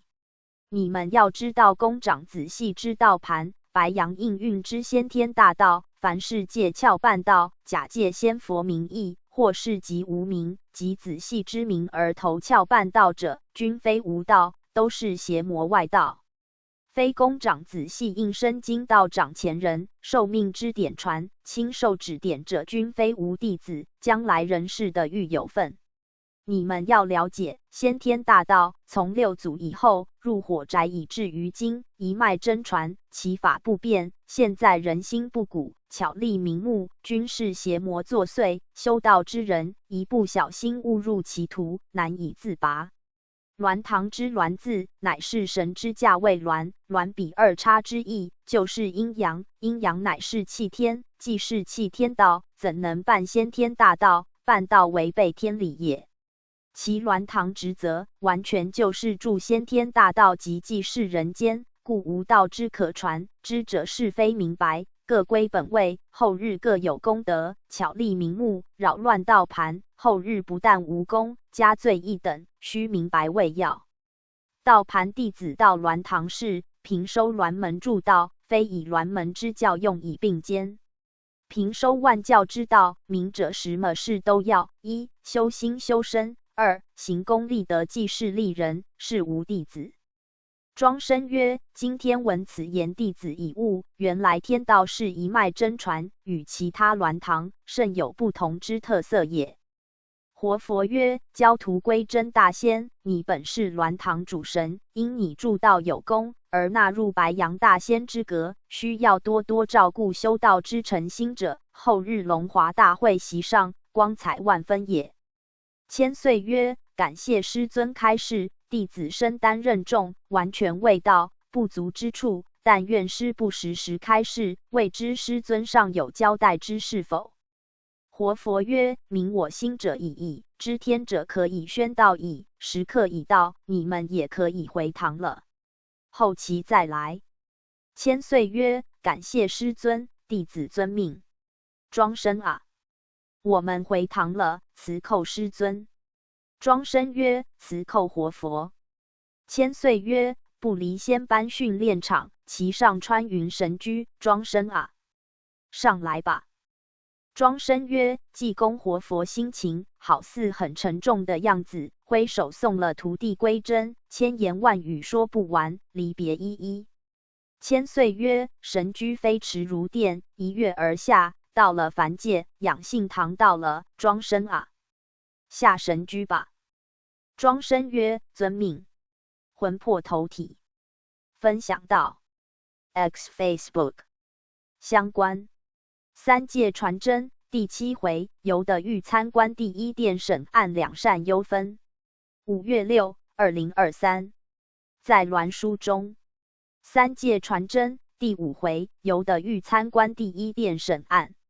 5月6、2023，在鸾书中，三界传真第1回，游凡界千岁谈身心，庄生具神驹。4月14、2023，在鸾书中，文章导航 Previous Post 三界传真第7回，游的狱参观第一殿审案两善忧分。 Next Post 三界传真第9回，游天界访问白羊仙班。三界传真第8回，游天界参观白羊仙班，济公谈邪道之害，有一条评论。Ping back 三界传真目录善书网，留下评论。搜索分类：灵界见闻231，灵性科学343，灵修大师94，珍惜生命23，说明或公告原创2，鸾书1153，轮回转世71，健康与养生117，善言3，因果案例27，奇闻异事4，本人理解或观感原创3，仙佛传记或词训91，近期文章对群而不党解释的更正和说明。中国古代名言精选有本人注释，银莲大臣精选。格言联璧精选补充了一处非常重要的注释：万物皆有灵，让人惊奇的巴克斯特试验分类列表。还有更多书籍、文章有待发布或有待整理到下方。本人理解或观感原创。2. 提醒：华佗仙翁秘方要用地方时。善书网新分类中的原创文章预告。仙佛传记或词讯。1. 太乙金仙轮回录2011年者。灵界见闻。9. 新东方长乐世界净土游记。昊天玉皇新精确游记。新太清圣境游记。通灵日记，看见真相的男孩。袁弘道：我没想到极乐世界快乐到这种程度。西方极乐世界游记。香港狮子姐姐系列。宇宙星球，史威登堡。天堂雨的玉，史威登堡。鸾书42。仙佛事宜，灵身觉魂篇2016。祭佛观众生香2021。昊天子寿灵修院游记2020。现世报律历补序核定本2016。南屏山游记2016。琉璃光药师王佛之净土游记2014。新头山游记2012。天医院游记2011。因果启示录2011。触道沉沦录2011。灵雨现真2010。无极天游记2010。观音净土游记2009。宫阙洞府联集2009。赏善经篇2007。写乌池游记2007。东天游记2007。五百罗汉宫2006。修行正道实录2006。穿梭阴阳界2006。南天游记2005。河阳关游记2004。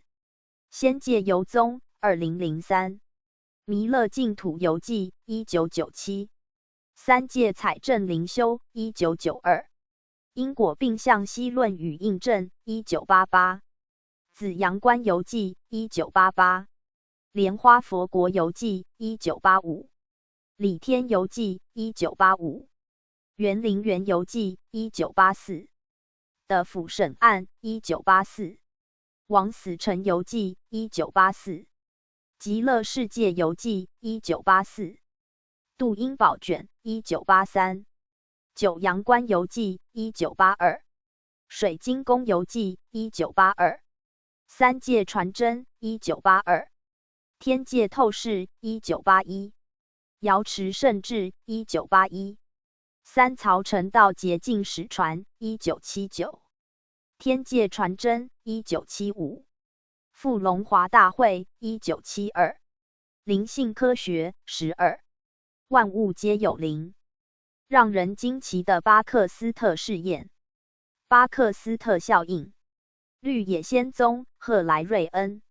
宏伟计划赫莱瑞恩。织锦图赫莱瑞恩。象征与符号赫莱瑞恩。灵性的季节赫莱瑞恩。约书亚的传导。临界点赫莱瑞恩。佛法与科学。新世纪扬升之光戴安娜库珀。灵性科学入门鲁道夫史丹勒。善言3。中国古代名言精选有本人注释。银莲大臣精选。格言联璧精选。轮回转世7。小我走向大我之路，迷途的小我与觉醒灵魂的对话。一些转世的高级意义。陪你一起时间旅行。细数三世二界的境遇。龙神与分身转生。田三牛的转世经历。转世奇人唐江山专访。灵修大师3。灵修大师卷3。灵修大师卷2。灵修大师卷1。因果案例2。于经显化了凡四训白话篇。珍惜生命2。王警官讲述，自杀是灾难的开始，认清自杀的真相。健康与养生一，华佗仙翁秘方，副观音治病秘方。推荐博客 UFO 与外星人 https://ufox.wordpress.com 大智慧 https://y.wordpress.com 揭穿诽谤博客 https://traddigitron.wordpress.com 其他博客包括特别内容 https://uami.blog.fc2blog.android_281.html 网站通过 wordpress.com 打造。隐私和 cookie 此站点使用 cookie。继续使用此网站，即表示您同意其使用 cookie。要了解包括如何管控 cookie 在内的更多信息，请参阅此处 cookie 政策。通过 wordpress.com 设计一个这样的站点。从这里开始，跳至内容。善书网。关于能够联系本人的新方式。三界传真第9回，由天界访问白羊仙班。天书鸾书5月14、2023 1 minutes。雷府千岁将。诗曰：白色天盘金运天阳乌玉兔3祈年。仙家妙诀传玄窍班设归宜和姓田。千岁曰：仙有天仙及大罗金仙等等，天仙之名乃是内外功德为均，故在仙班在作修炼，才为天仙。至于大罗金仙者，乃内外并行而无畏，故曰大罗金仙。此乃道家名词，相等佛家之菩萨佛，亦相等于儒家之圣一样。庄生啊！今宵之任务，乃是上天界采访白羊仙班之工作，准备启程吧。庄生曰：遵命。千岁曰：穿云神驹来啊！神人2位上了神驹。神驹通了神人之意，一跃直上天界，白羊仙班训练班去了。庄生曰：禀千岁，生以前刚学骑神驹之时，又刺激又过瘾，现在感觉很平常了。千岁曰：这种心是人心迎心气旧的心理，若具这种心，当神仙久了也会腻的。庄生曰：闻千岁之言，已知自己是个凡夫心重的人，未知如何去凡心留圣心否？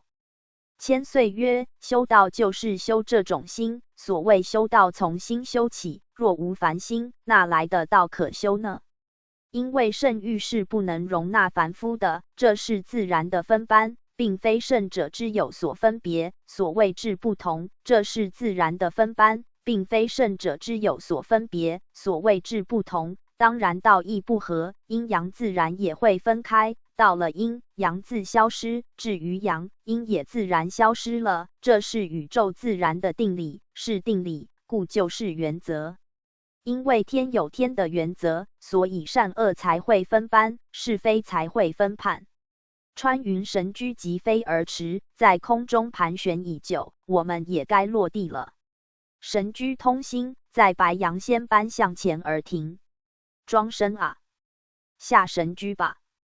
抬头一望，数栋壮观的殿宇，庄严赫赫，正面悬一匾曰：白羊仙班道场，而左右有对联曰：求道为真至善的白羊子，尽心有达上先天正佛仙。场内金光万道，如同强烈太阳一样。庄生双眼被光射得不能开了。庄生曰：千岁啊，我的双眼张不开了，这里的金光太厉害了。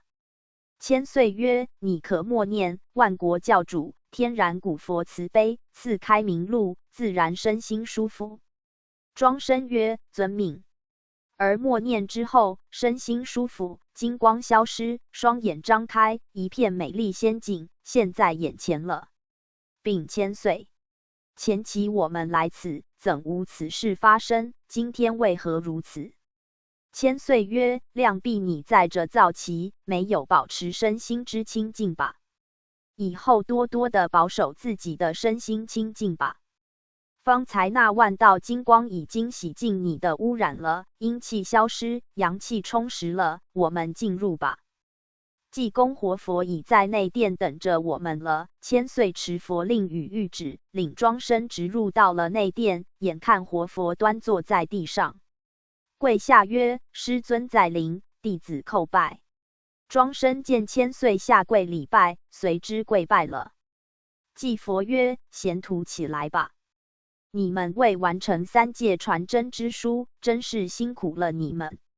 千岁曰：虽然辛劳了一点，却是内心感觉无限的光荣与很乐，此事仍是师尊大人之提拔，才有今天之工作机会。活佛曰：你们2位随我来吧。一步一步地走到仙班训练场。庄生曰：禀千岁，是否可以请活佛指示？活佛曰：有话尽量的问吧。游天的任务就是这样，没有问话，那有资料着入善书呢？庄生曰：方偶眼见金光万道，而今怎不见金光呢？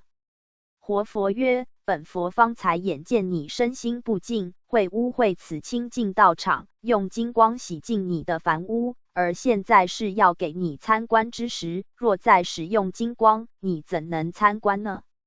庄生曰：感谢活佛慈悲。又见此教室挂着一匾曰：第1教室，是曾上有第2教室呢？活佛曰：当然有第2教室，甚至有第3教室、第4教室，总共有108间教室。庄生曰：请活佛赐示，哪来的那么多教室？难道在凡间求道之人，全部到此仙班来训练？活佛曰：非也，现在是3曹普渡期间，有人间来的，有天佛院转来的，甚至由气天来的，或是由天界来的，或有从阿弥陀佛世界来的也有。庄生曰：在求活佛慈悲指示，到阿弥陀佛世界，不是都已成道了吗？怎再转到此班来呢？济佛曰：你真是不知天界之奥妙。阿弥陀佛世界乃是一个极乐世界，是没有众苦之世界，相等于人间之大同世界。至于仙佛之境，尚是不足以相比的了。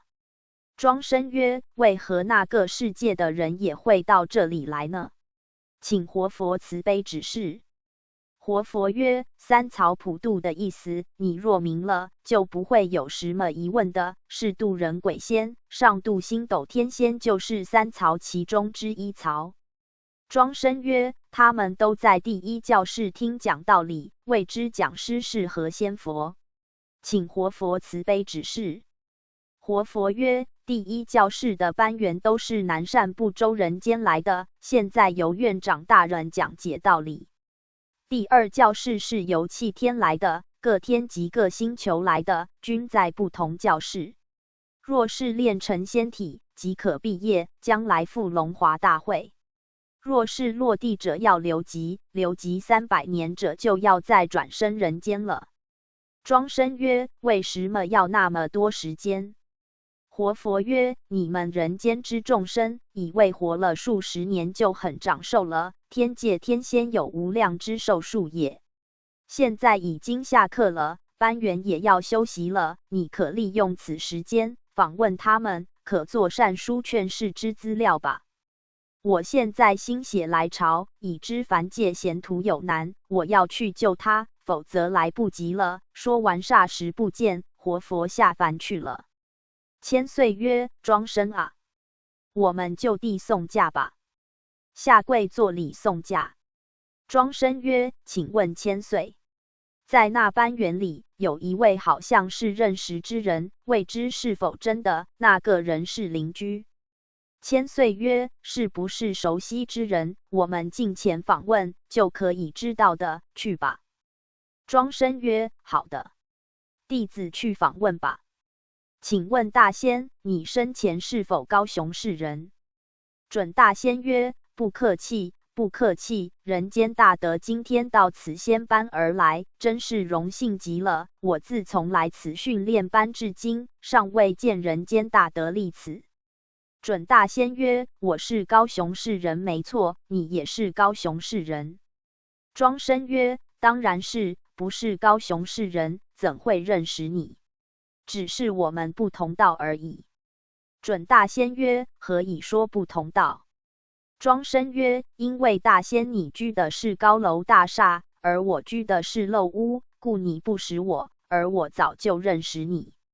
准大仙曰：对不起，对不起，怪我眼识太差，请勿见怪。庄生曰：我今天奉佛令与玉指到各天，游三界十境，采访资料，折入善书，驻白杨天道，在此仙班里遇了故知，未知可否采访一二，作为劝世之资。我就先自己介绍吧。我是你的邻居，你在养性堂对面路开油漆行是不是？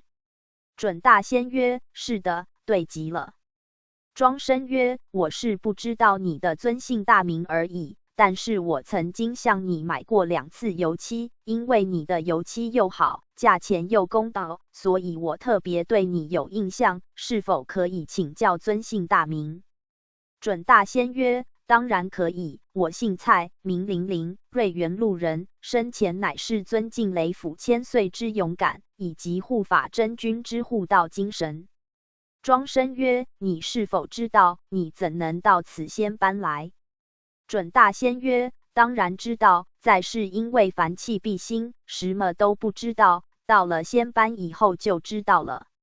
庄生曰：你是否可以说说你到此仙班来的因由？准大仙曰：我是台南籍贯，少年迁居高雄市，在世以油漆为业，在瑞元路开设油漆行，虽无大成就事业，却是白手起家，中年的文大道，但是学问浅陋，所学无几，只靠一点而对天道之死忠，论道理我不识，只知小道德尊贵而已。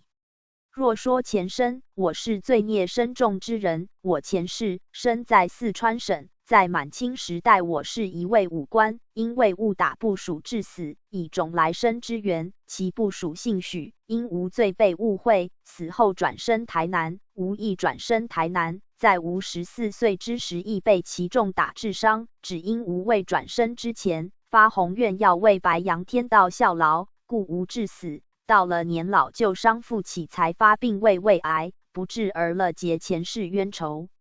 在今生修道的过程中，放下了家庭，全心为道努力，却是被家庭怨叹，对家庭无尽责任，希望家庭贤妻儿子能得谅解。虽然留下家产无几，却贤妻亦帮我不少。金钱是生不带来，死不带去之东西，唯有道与德，才是无人真正能带去的东西，此与不谬也。论外功，吾本可直入白杨仙班，只因内性不足，脾气暴躁，以致进入白杨仙班训练院，这是天理至公无私的结果。不久的将来，可入仙班了。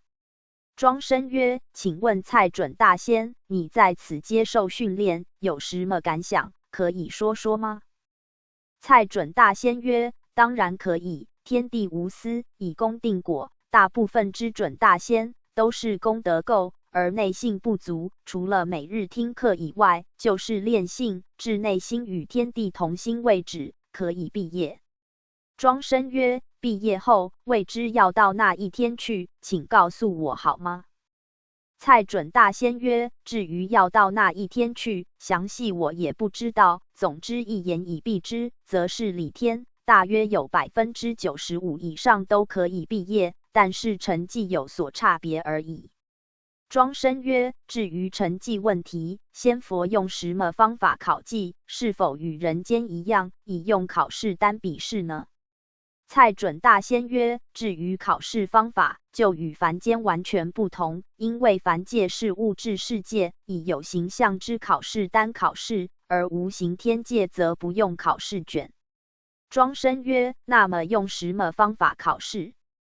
蔡准大仙曰：这里的考试，大仙班员们都不知在考试。在此训练班内，装设一个照心镜，在考验室内，班员在接受训练期间，每日新的动念都自动如电波一样传到考验室。仙佛们或3天主考官一见照心镜，或是电波传来答案，一丝一毫都非常清楚。每6个月一期，若是通过考试，自然可以毕业，正是正果先位。到了龙华大会时，在龙华会上见面。若是考试不及格者，再留级，或是情形留级；成绩过差者，贬入天佛院，或是到地球是因果之情形转生富贵，或到无形世界往生做天人，或到星球往生，亦有落入弃天者均有。总之，要看情形而定其结果。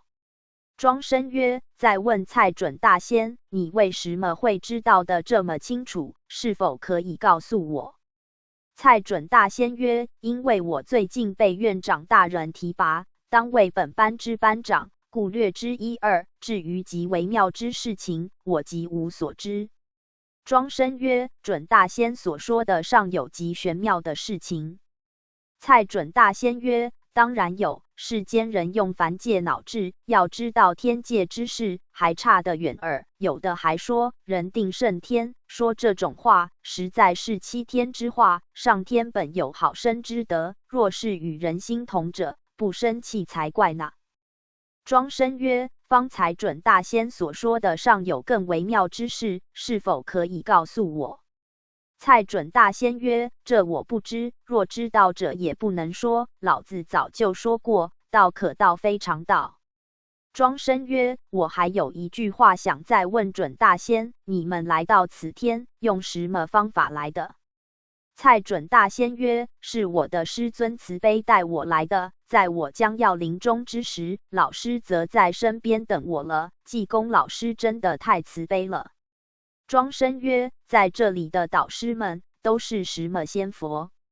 蔡准大仙曰：有院长大人、南海古佛、南极仙翁、纯阳大帝、关圣帝君、济公老师、五教圣人等均有到此天空来。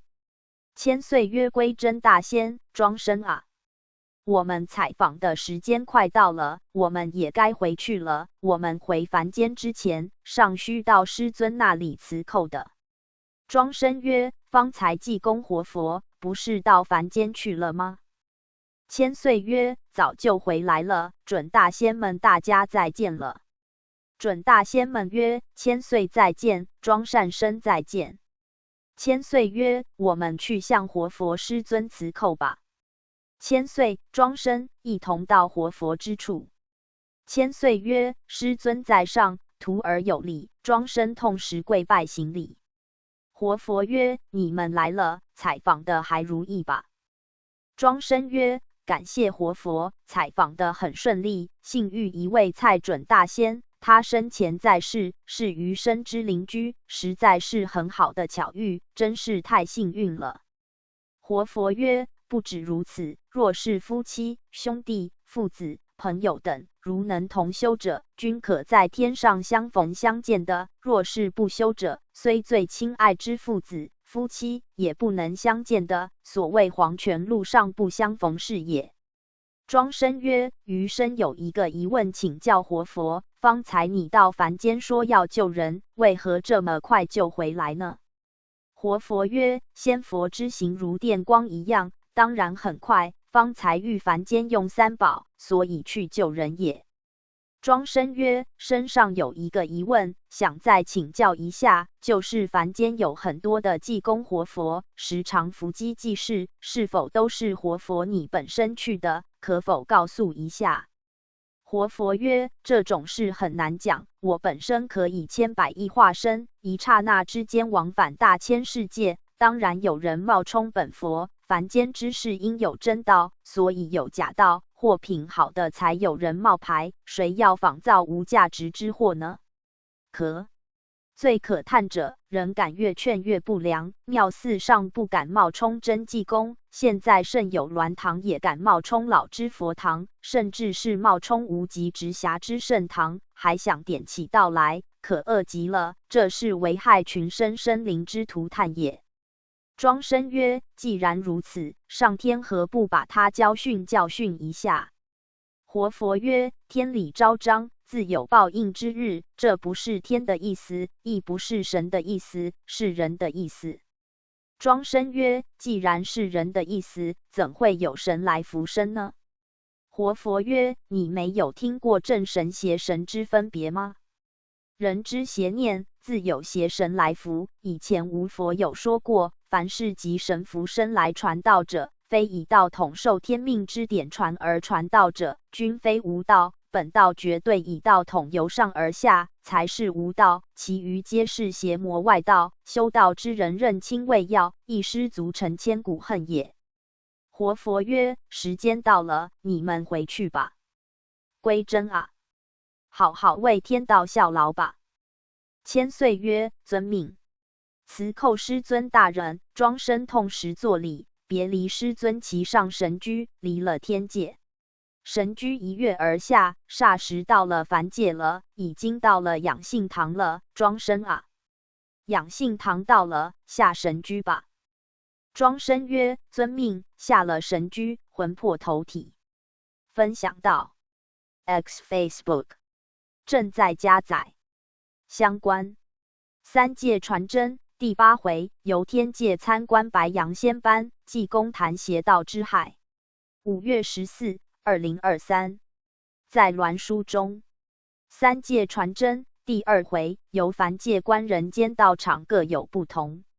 4月26、2023，在鸾书中，三界传真第1回，由凡界千岁谈身心，庄生具神居。4月14、2023，在鸾书中，文章导航。Previous post 三界传真第8回，由天界参观白羊仙班，济公谈邪道之害。Next post 三界传真第10回，穿云居月球走马看花，皆欲指三界传真告成。三界传真第9回，由天界访问白羊仙班，有一条评论。Ping back 三界传真目录善书网，留下评论。搜索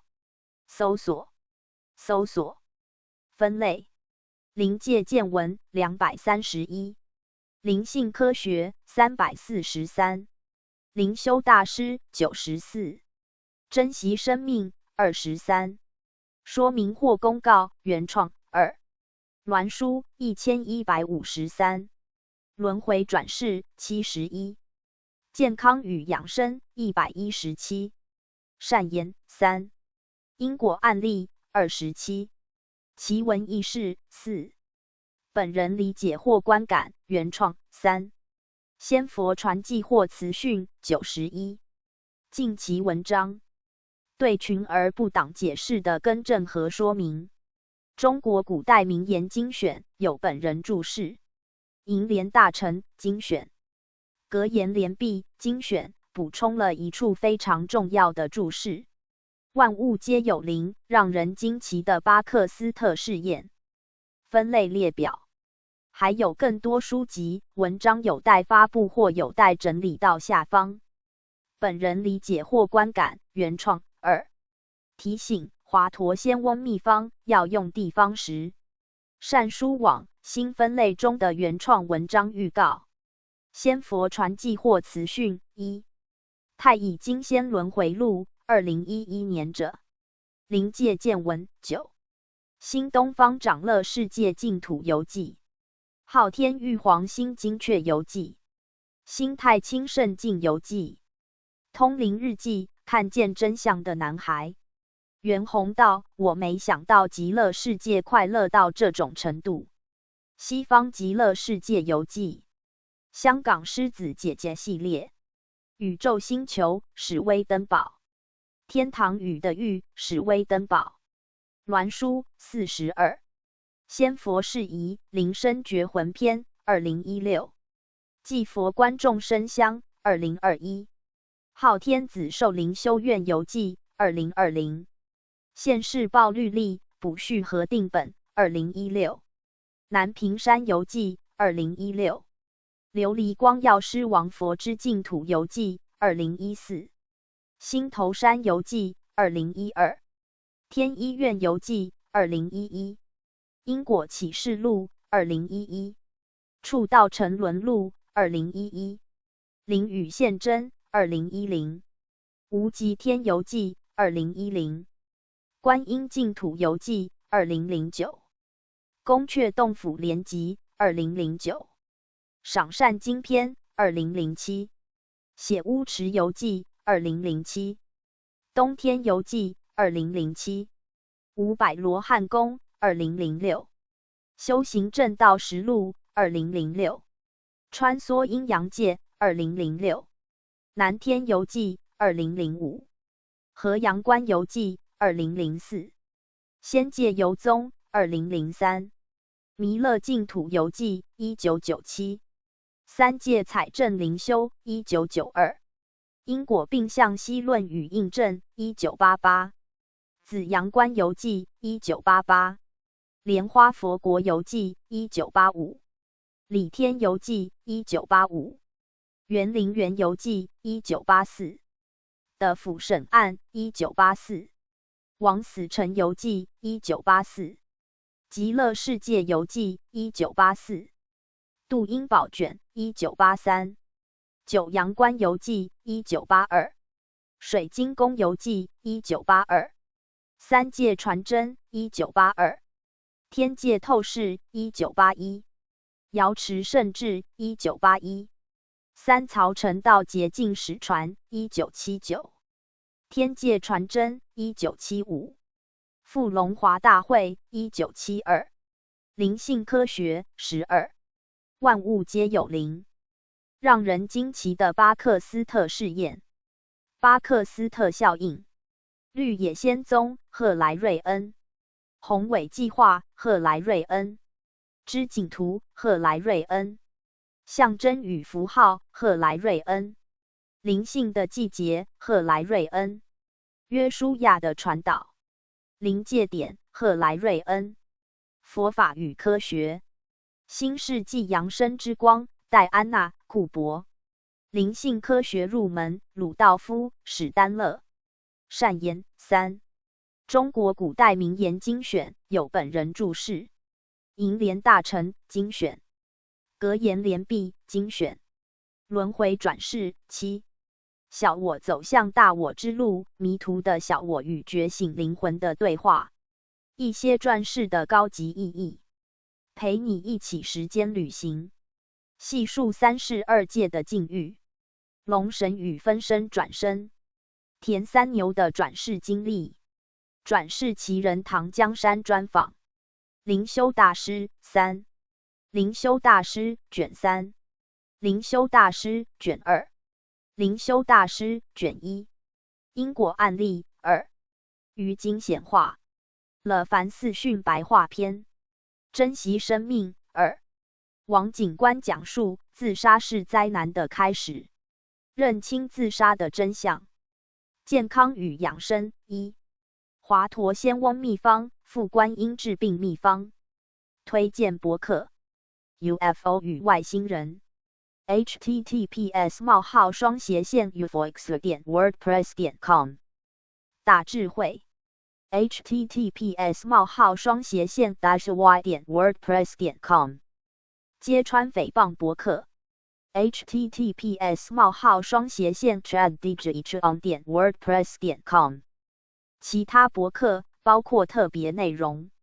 https://ujoami.blog.fc2blog.android_281.html 网站通过 wordpress.com 打造隐私和 cookie 此站点使用 cookie继续使用此网站即表示您同意其使用 cookie 要了解包括如何管控 cookie 在内的更多信息请参阅此处 cookie 政策通过 wordpress.com 设计一个这样的站点从这里开始跳至内容善书网关于能够联系本人的新方式三界传真第10回穿云居月球走马看花皆喻指三界传真告成天书偶鸾书5月14 2023 雷府千岁降。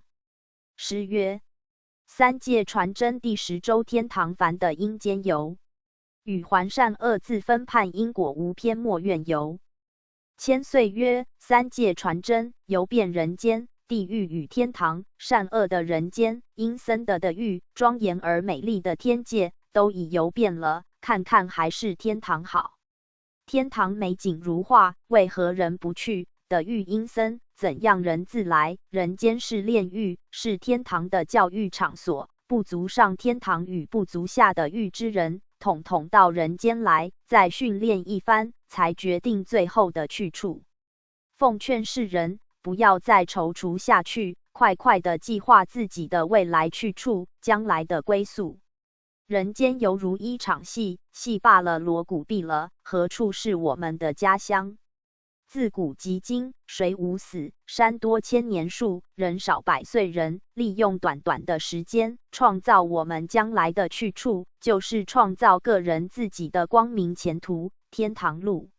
往天堂的路只有一条，找名师指点我们的正路，不要再徘徊在十字路，不要迷失方向。由中到直达子府玄宫，那个地方是佛的世界，神的国土。三教神仙圣佛的净土，开了天堂之门路，扫尽了污浊的淫秽，随即建了此土。今天是游天最后的一次庄生啊，要把握此最后的机会，好好的看吧。我们也该启程吧。庄生啊，上穿云神居，不要延误时间。庄生曰：遵命。上了神居，请千岁启程。神居颇解神意，一跃而上云端，直上月球去了。千岁曰：今天欲往月球参观，庄生你可好好的观赏，莫失良机。世人想来都没办法来，你真的太有福了。庄生曰：话虽这么说，而太阳神11号，美国的阿姆斯壮已抢先一步了。千岁曰：阿姆斯壮虽然抢先一步，却是他只落地走了几步而已，而我们可参观很多地方。庄生曰：以前美国太阳神11号降落月球，而阿姆斯壮说月球没有生物。请问千岁，到底月球有没有生物呢？千岁曰：这不必说，等会儿穿云神居到了月球，就可以知道了吗？庄生曰：神居即飞，已接近了月球表面了，由高望下，太美丽的景色啊！千岁曰：我们不要着的，我们今宵上有任务，我们让神居用低空飞行，以走马看花的方式，取个资料着入善书吧。庄生曰：这种美丽的景色太迷人了，又见古色古香的雄伟建筑物，真是又似仙境，不像人住的建筑物。请问千岁，余生觉得非常疑问。以前听说太阳神降落之时，阿姆斯壮说月球没有生物，为何我们看见了生物以及建筑物等等？千岁曰：科学与佛道学就在这里不同，科学是以肉眼，最多以显微镜窥测而已，怎能看出无形里头的生物呢？阿姆斯壮是肉眼来看月球，以肉眼来看物质，当然看不出什么所以然来。我们现在所看到的都是用肉眼看不到的，只用灵眼才可以看到的。地球是半阴半阳，故有生物，此生物是有形的生物，用肉眼看见的生物。中国道学自古渊博至今不可议，在阴阳易学里，圣人早就说过了，孤阴不生，独阳不长，月球属阴，日球属阳，故月球与日球皆不会生长有形生物。地球处在太阳系之内的阴阳之交态，故有万物之滋生。我们生存在有形的世界里，事事以为有形才是真的，恍惚在无形的世界里，才是真的奥妙与神秘莫测了。不要说是月球，不论什么地方都有的住，就是无形的生灵住在无形世界，有形的生物住有形世界，就是这样罢了。人以为无形之众生就是鬼神，非也。当然鬼神是无形的，众生亦有无形的。故佛曰：若卵生，若胎生，若湿生，若化生，若有色，若无色，若有想，若无想，若非有想，若非无想，我皆令入无余涅盘而灭度之。至于此10种之众生，因有形无形之故，而居处亦不同。卵生、胎生等于因为有形有相，体重较重，故居住在有形的世界上，如地球，受地心之吸力，故住物质之世界上。湿生等于因为它的生活条件必须在有水的地方，因为它有形，故居住于有形的水中。化生等于它虽有形，而体重轻，有翼故能在空中飞翔，仍受地心之吸力。有色等于凡是用肉眼可以看见的众生，都是有色，需要居住在有色的世界。无色等于就是没有颜色的，就是没有肉体之类的，因为它没有体重，而只有气而已，用肉眼不能看到的，它生存在无形的世界里，如地球上之气层，或各星球之气层，或月球之气层，它都可以生存。但是各球之众生不能相通，如地球气层之众生不能任意到其他星球或是月球去，因为中间相隔有无空气的真空。有想等于如神鬼之类，它有想而无体重，又无形象之可见，故它能居住在无形世界里，只是一个灵。但是因至重而浊者，必须居住在阴界；因至轻而阳盛者，可以居住天，故曰鬼神。非有想，非无想等于此乃非神非众生，亦有形象者，如冬虫夏草之类，他仍是居在有形之世界灵，仍有无形之精灵，他亦可居于无形世界里也。故月球之生物乃是无形之生灵也，故对于有形之众生，仍是不可生存。我们今天所见者，乃是无形之生灵。至于此生灵均由各星球或是地球之众生，由他们的修养做人所培养出来的条件而到此月球。犹如古人之传说后羿7奔月宫，而为嫦娥，复说死，其精神托于机尾，这都是他们的因果条件而促其到此地也。我们所看之巍巍宫殿，乃是月宫宝殿，探险家用有形之肉眼，或用有形之仪器是看不到的。人不要以为肉眼看不到，就说没有。上帝创造万物，不论有形或是无形，都有他的目的，或是有他的奥妙。有形世界住的是有形众生，无形世界住的是无形众生。至于神仙圣佛，并没有分别有形无形，是心之有所分别而已。圣佛心是圣是佛，凡夫心是众生，有形无形与佛无关，知此者可以修道矣。庄生曰：今天之游月球，我们怎么不降落呢？游月宫一定很过瘾。千岁曰：今天是接玉旨佳期，我们不可以为了贪游而误了接旨之时刻，还是回堂吧。玉旨就要到了。穿云神居会了神意，转头而回养性堂了。庄生啊，下神居吧，速准备接玉旨吧。本堂南巡千岁薛将师。三界传真者造完元人的渡上慈传。今宵接旨神人庆迎接清刹化沙鸾。化诸生排班迎接玉旨灵堂，务施礼仪，接驾。清刹大臣李将师。三界传真完结篇书成劝化元人员。神人合一行功德代诏立堂下凡天。玉诏宣读，神人一同下跪。玉皇大天尊玄灵高上帝诏曰：正执掌中天职权，协助水火金子之三奇普渡，以鸾摄教，为协助先天大道，其以早日化人间为乐国，成为人间佛国，大同世界矣。南赡部洲，中华民国台湾省修身摄养性堂，归真大仙雷府千岁，领由生游三界者造善书，以告竣。隆兴大悦，加封诸神圣3级，完书矫旨各归本位，人直记功天部，日后对照领功。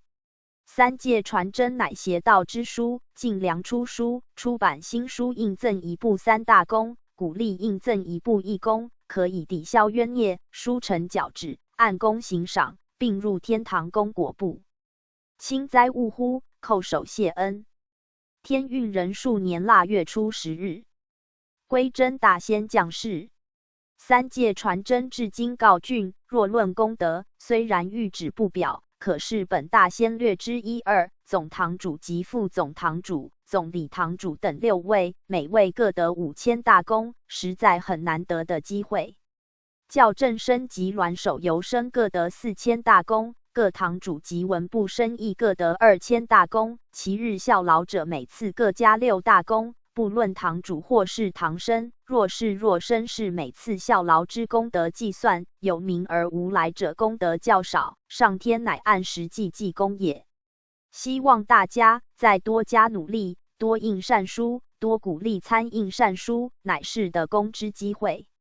希望本堂执事多加努力，日后争取为南天直辖鸾堂，免之。分享到 X Facebook。相关3届传真第5回由的御参观第1殿审案。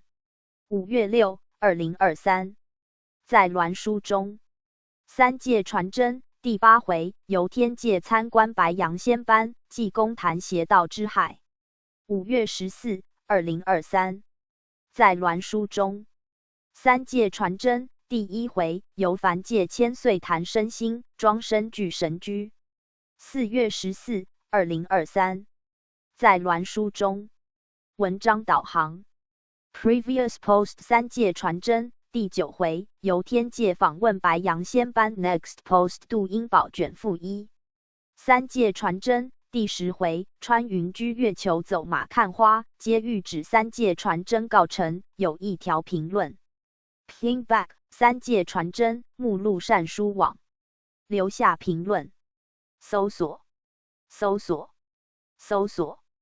分类灵界见闻231，灵性科学343，灵修大师94，珍惜生命23，说明或公告原创2，鸾书1153，轮回转世71，健康与养生117，善言3，因果案例27，奇闻异事4，本人理解或观感原创3，仙佛传记或词训91，近期文章对群而不党解释的更正和说明，中国古代名言精选有本人注释，楹联大成精选，格言联璧精选补充了一处非常重要的注释：万物皆有灵，让人惊奇的巴克斯特试验。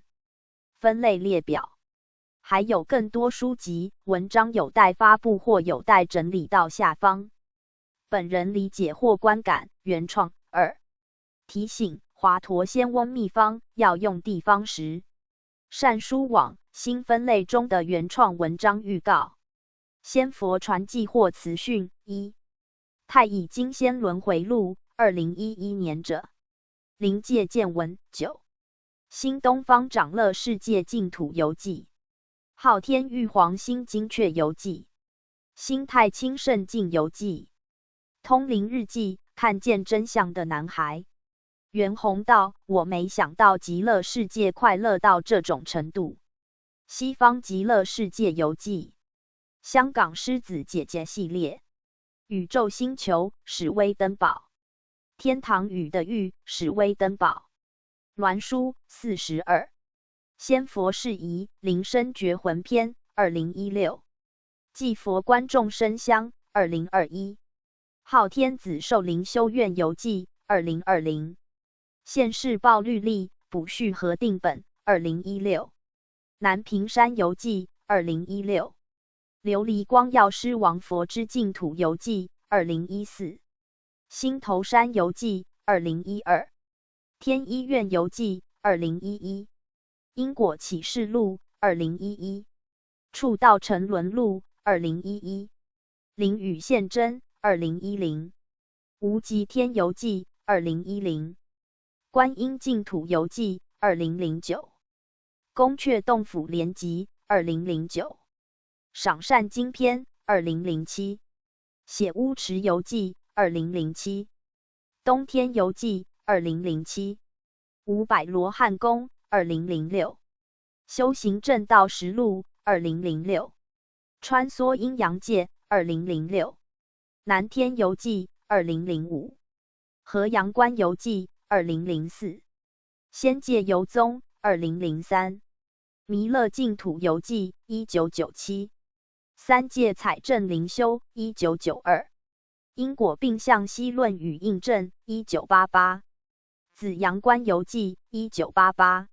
莲花佛国游记1985理天游记1985园林园游记1984的府审案1984枉死城游记1984极乐世界游记1984度阴宝卷1983九阳关游记1982水晶宫游记1982三界传真1982天界透视1981瑶池圣智1981三曹成道洁净史传1979天界传真1975富龙华大会1972灵性科学12万物皆有灵让人惊奇的巴克斯特试验巴克斯特效应绿野仙踪赫莱瑞恩宏伟计划赫莱瑞恩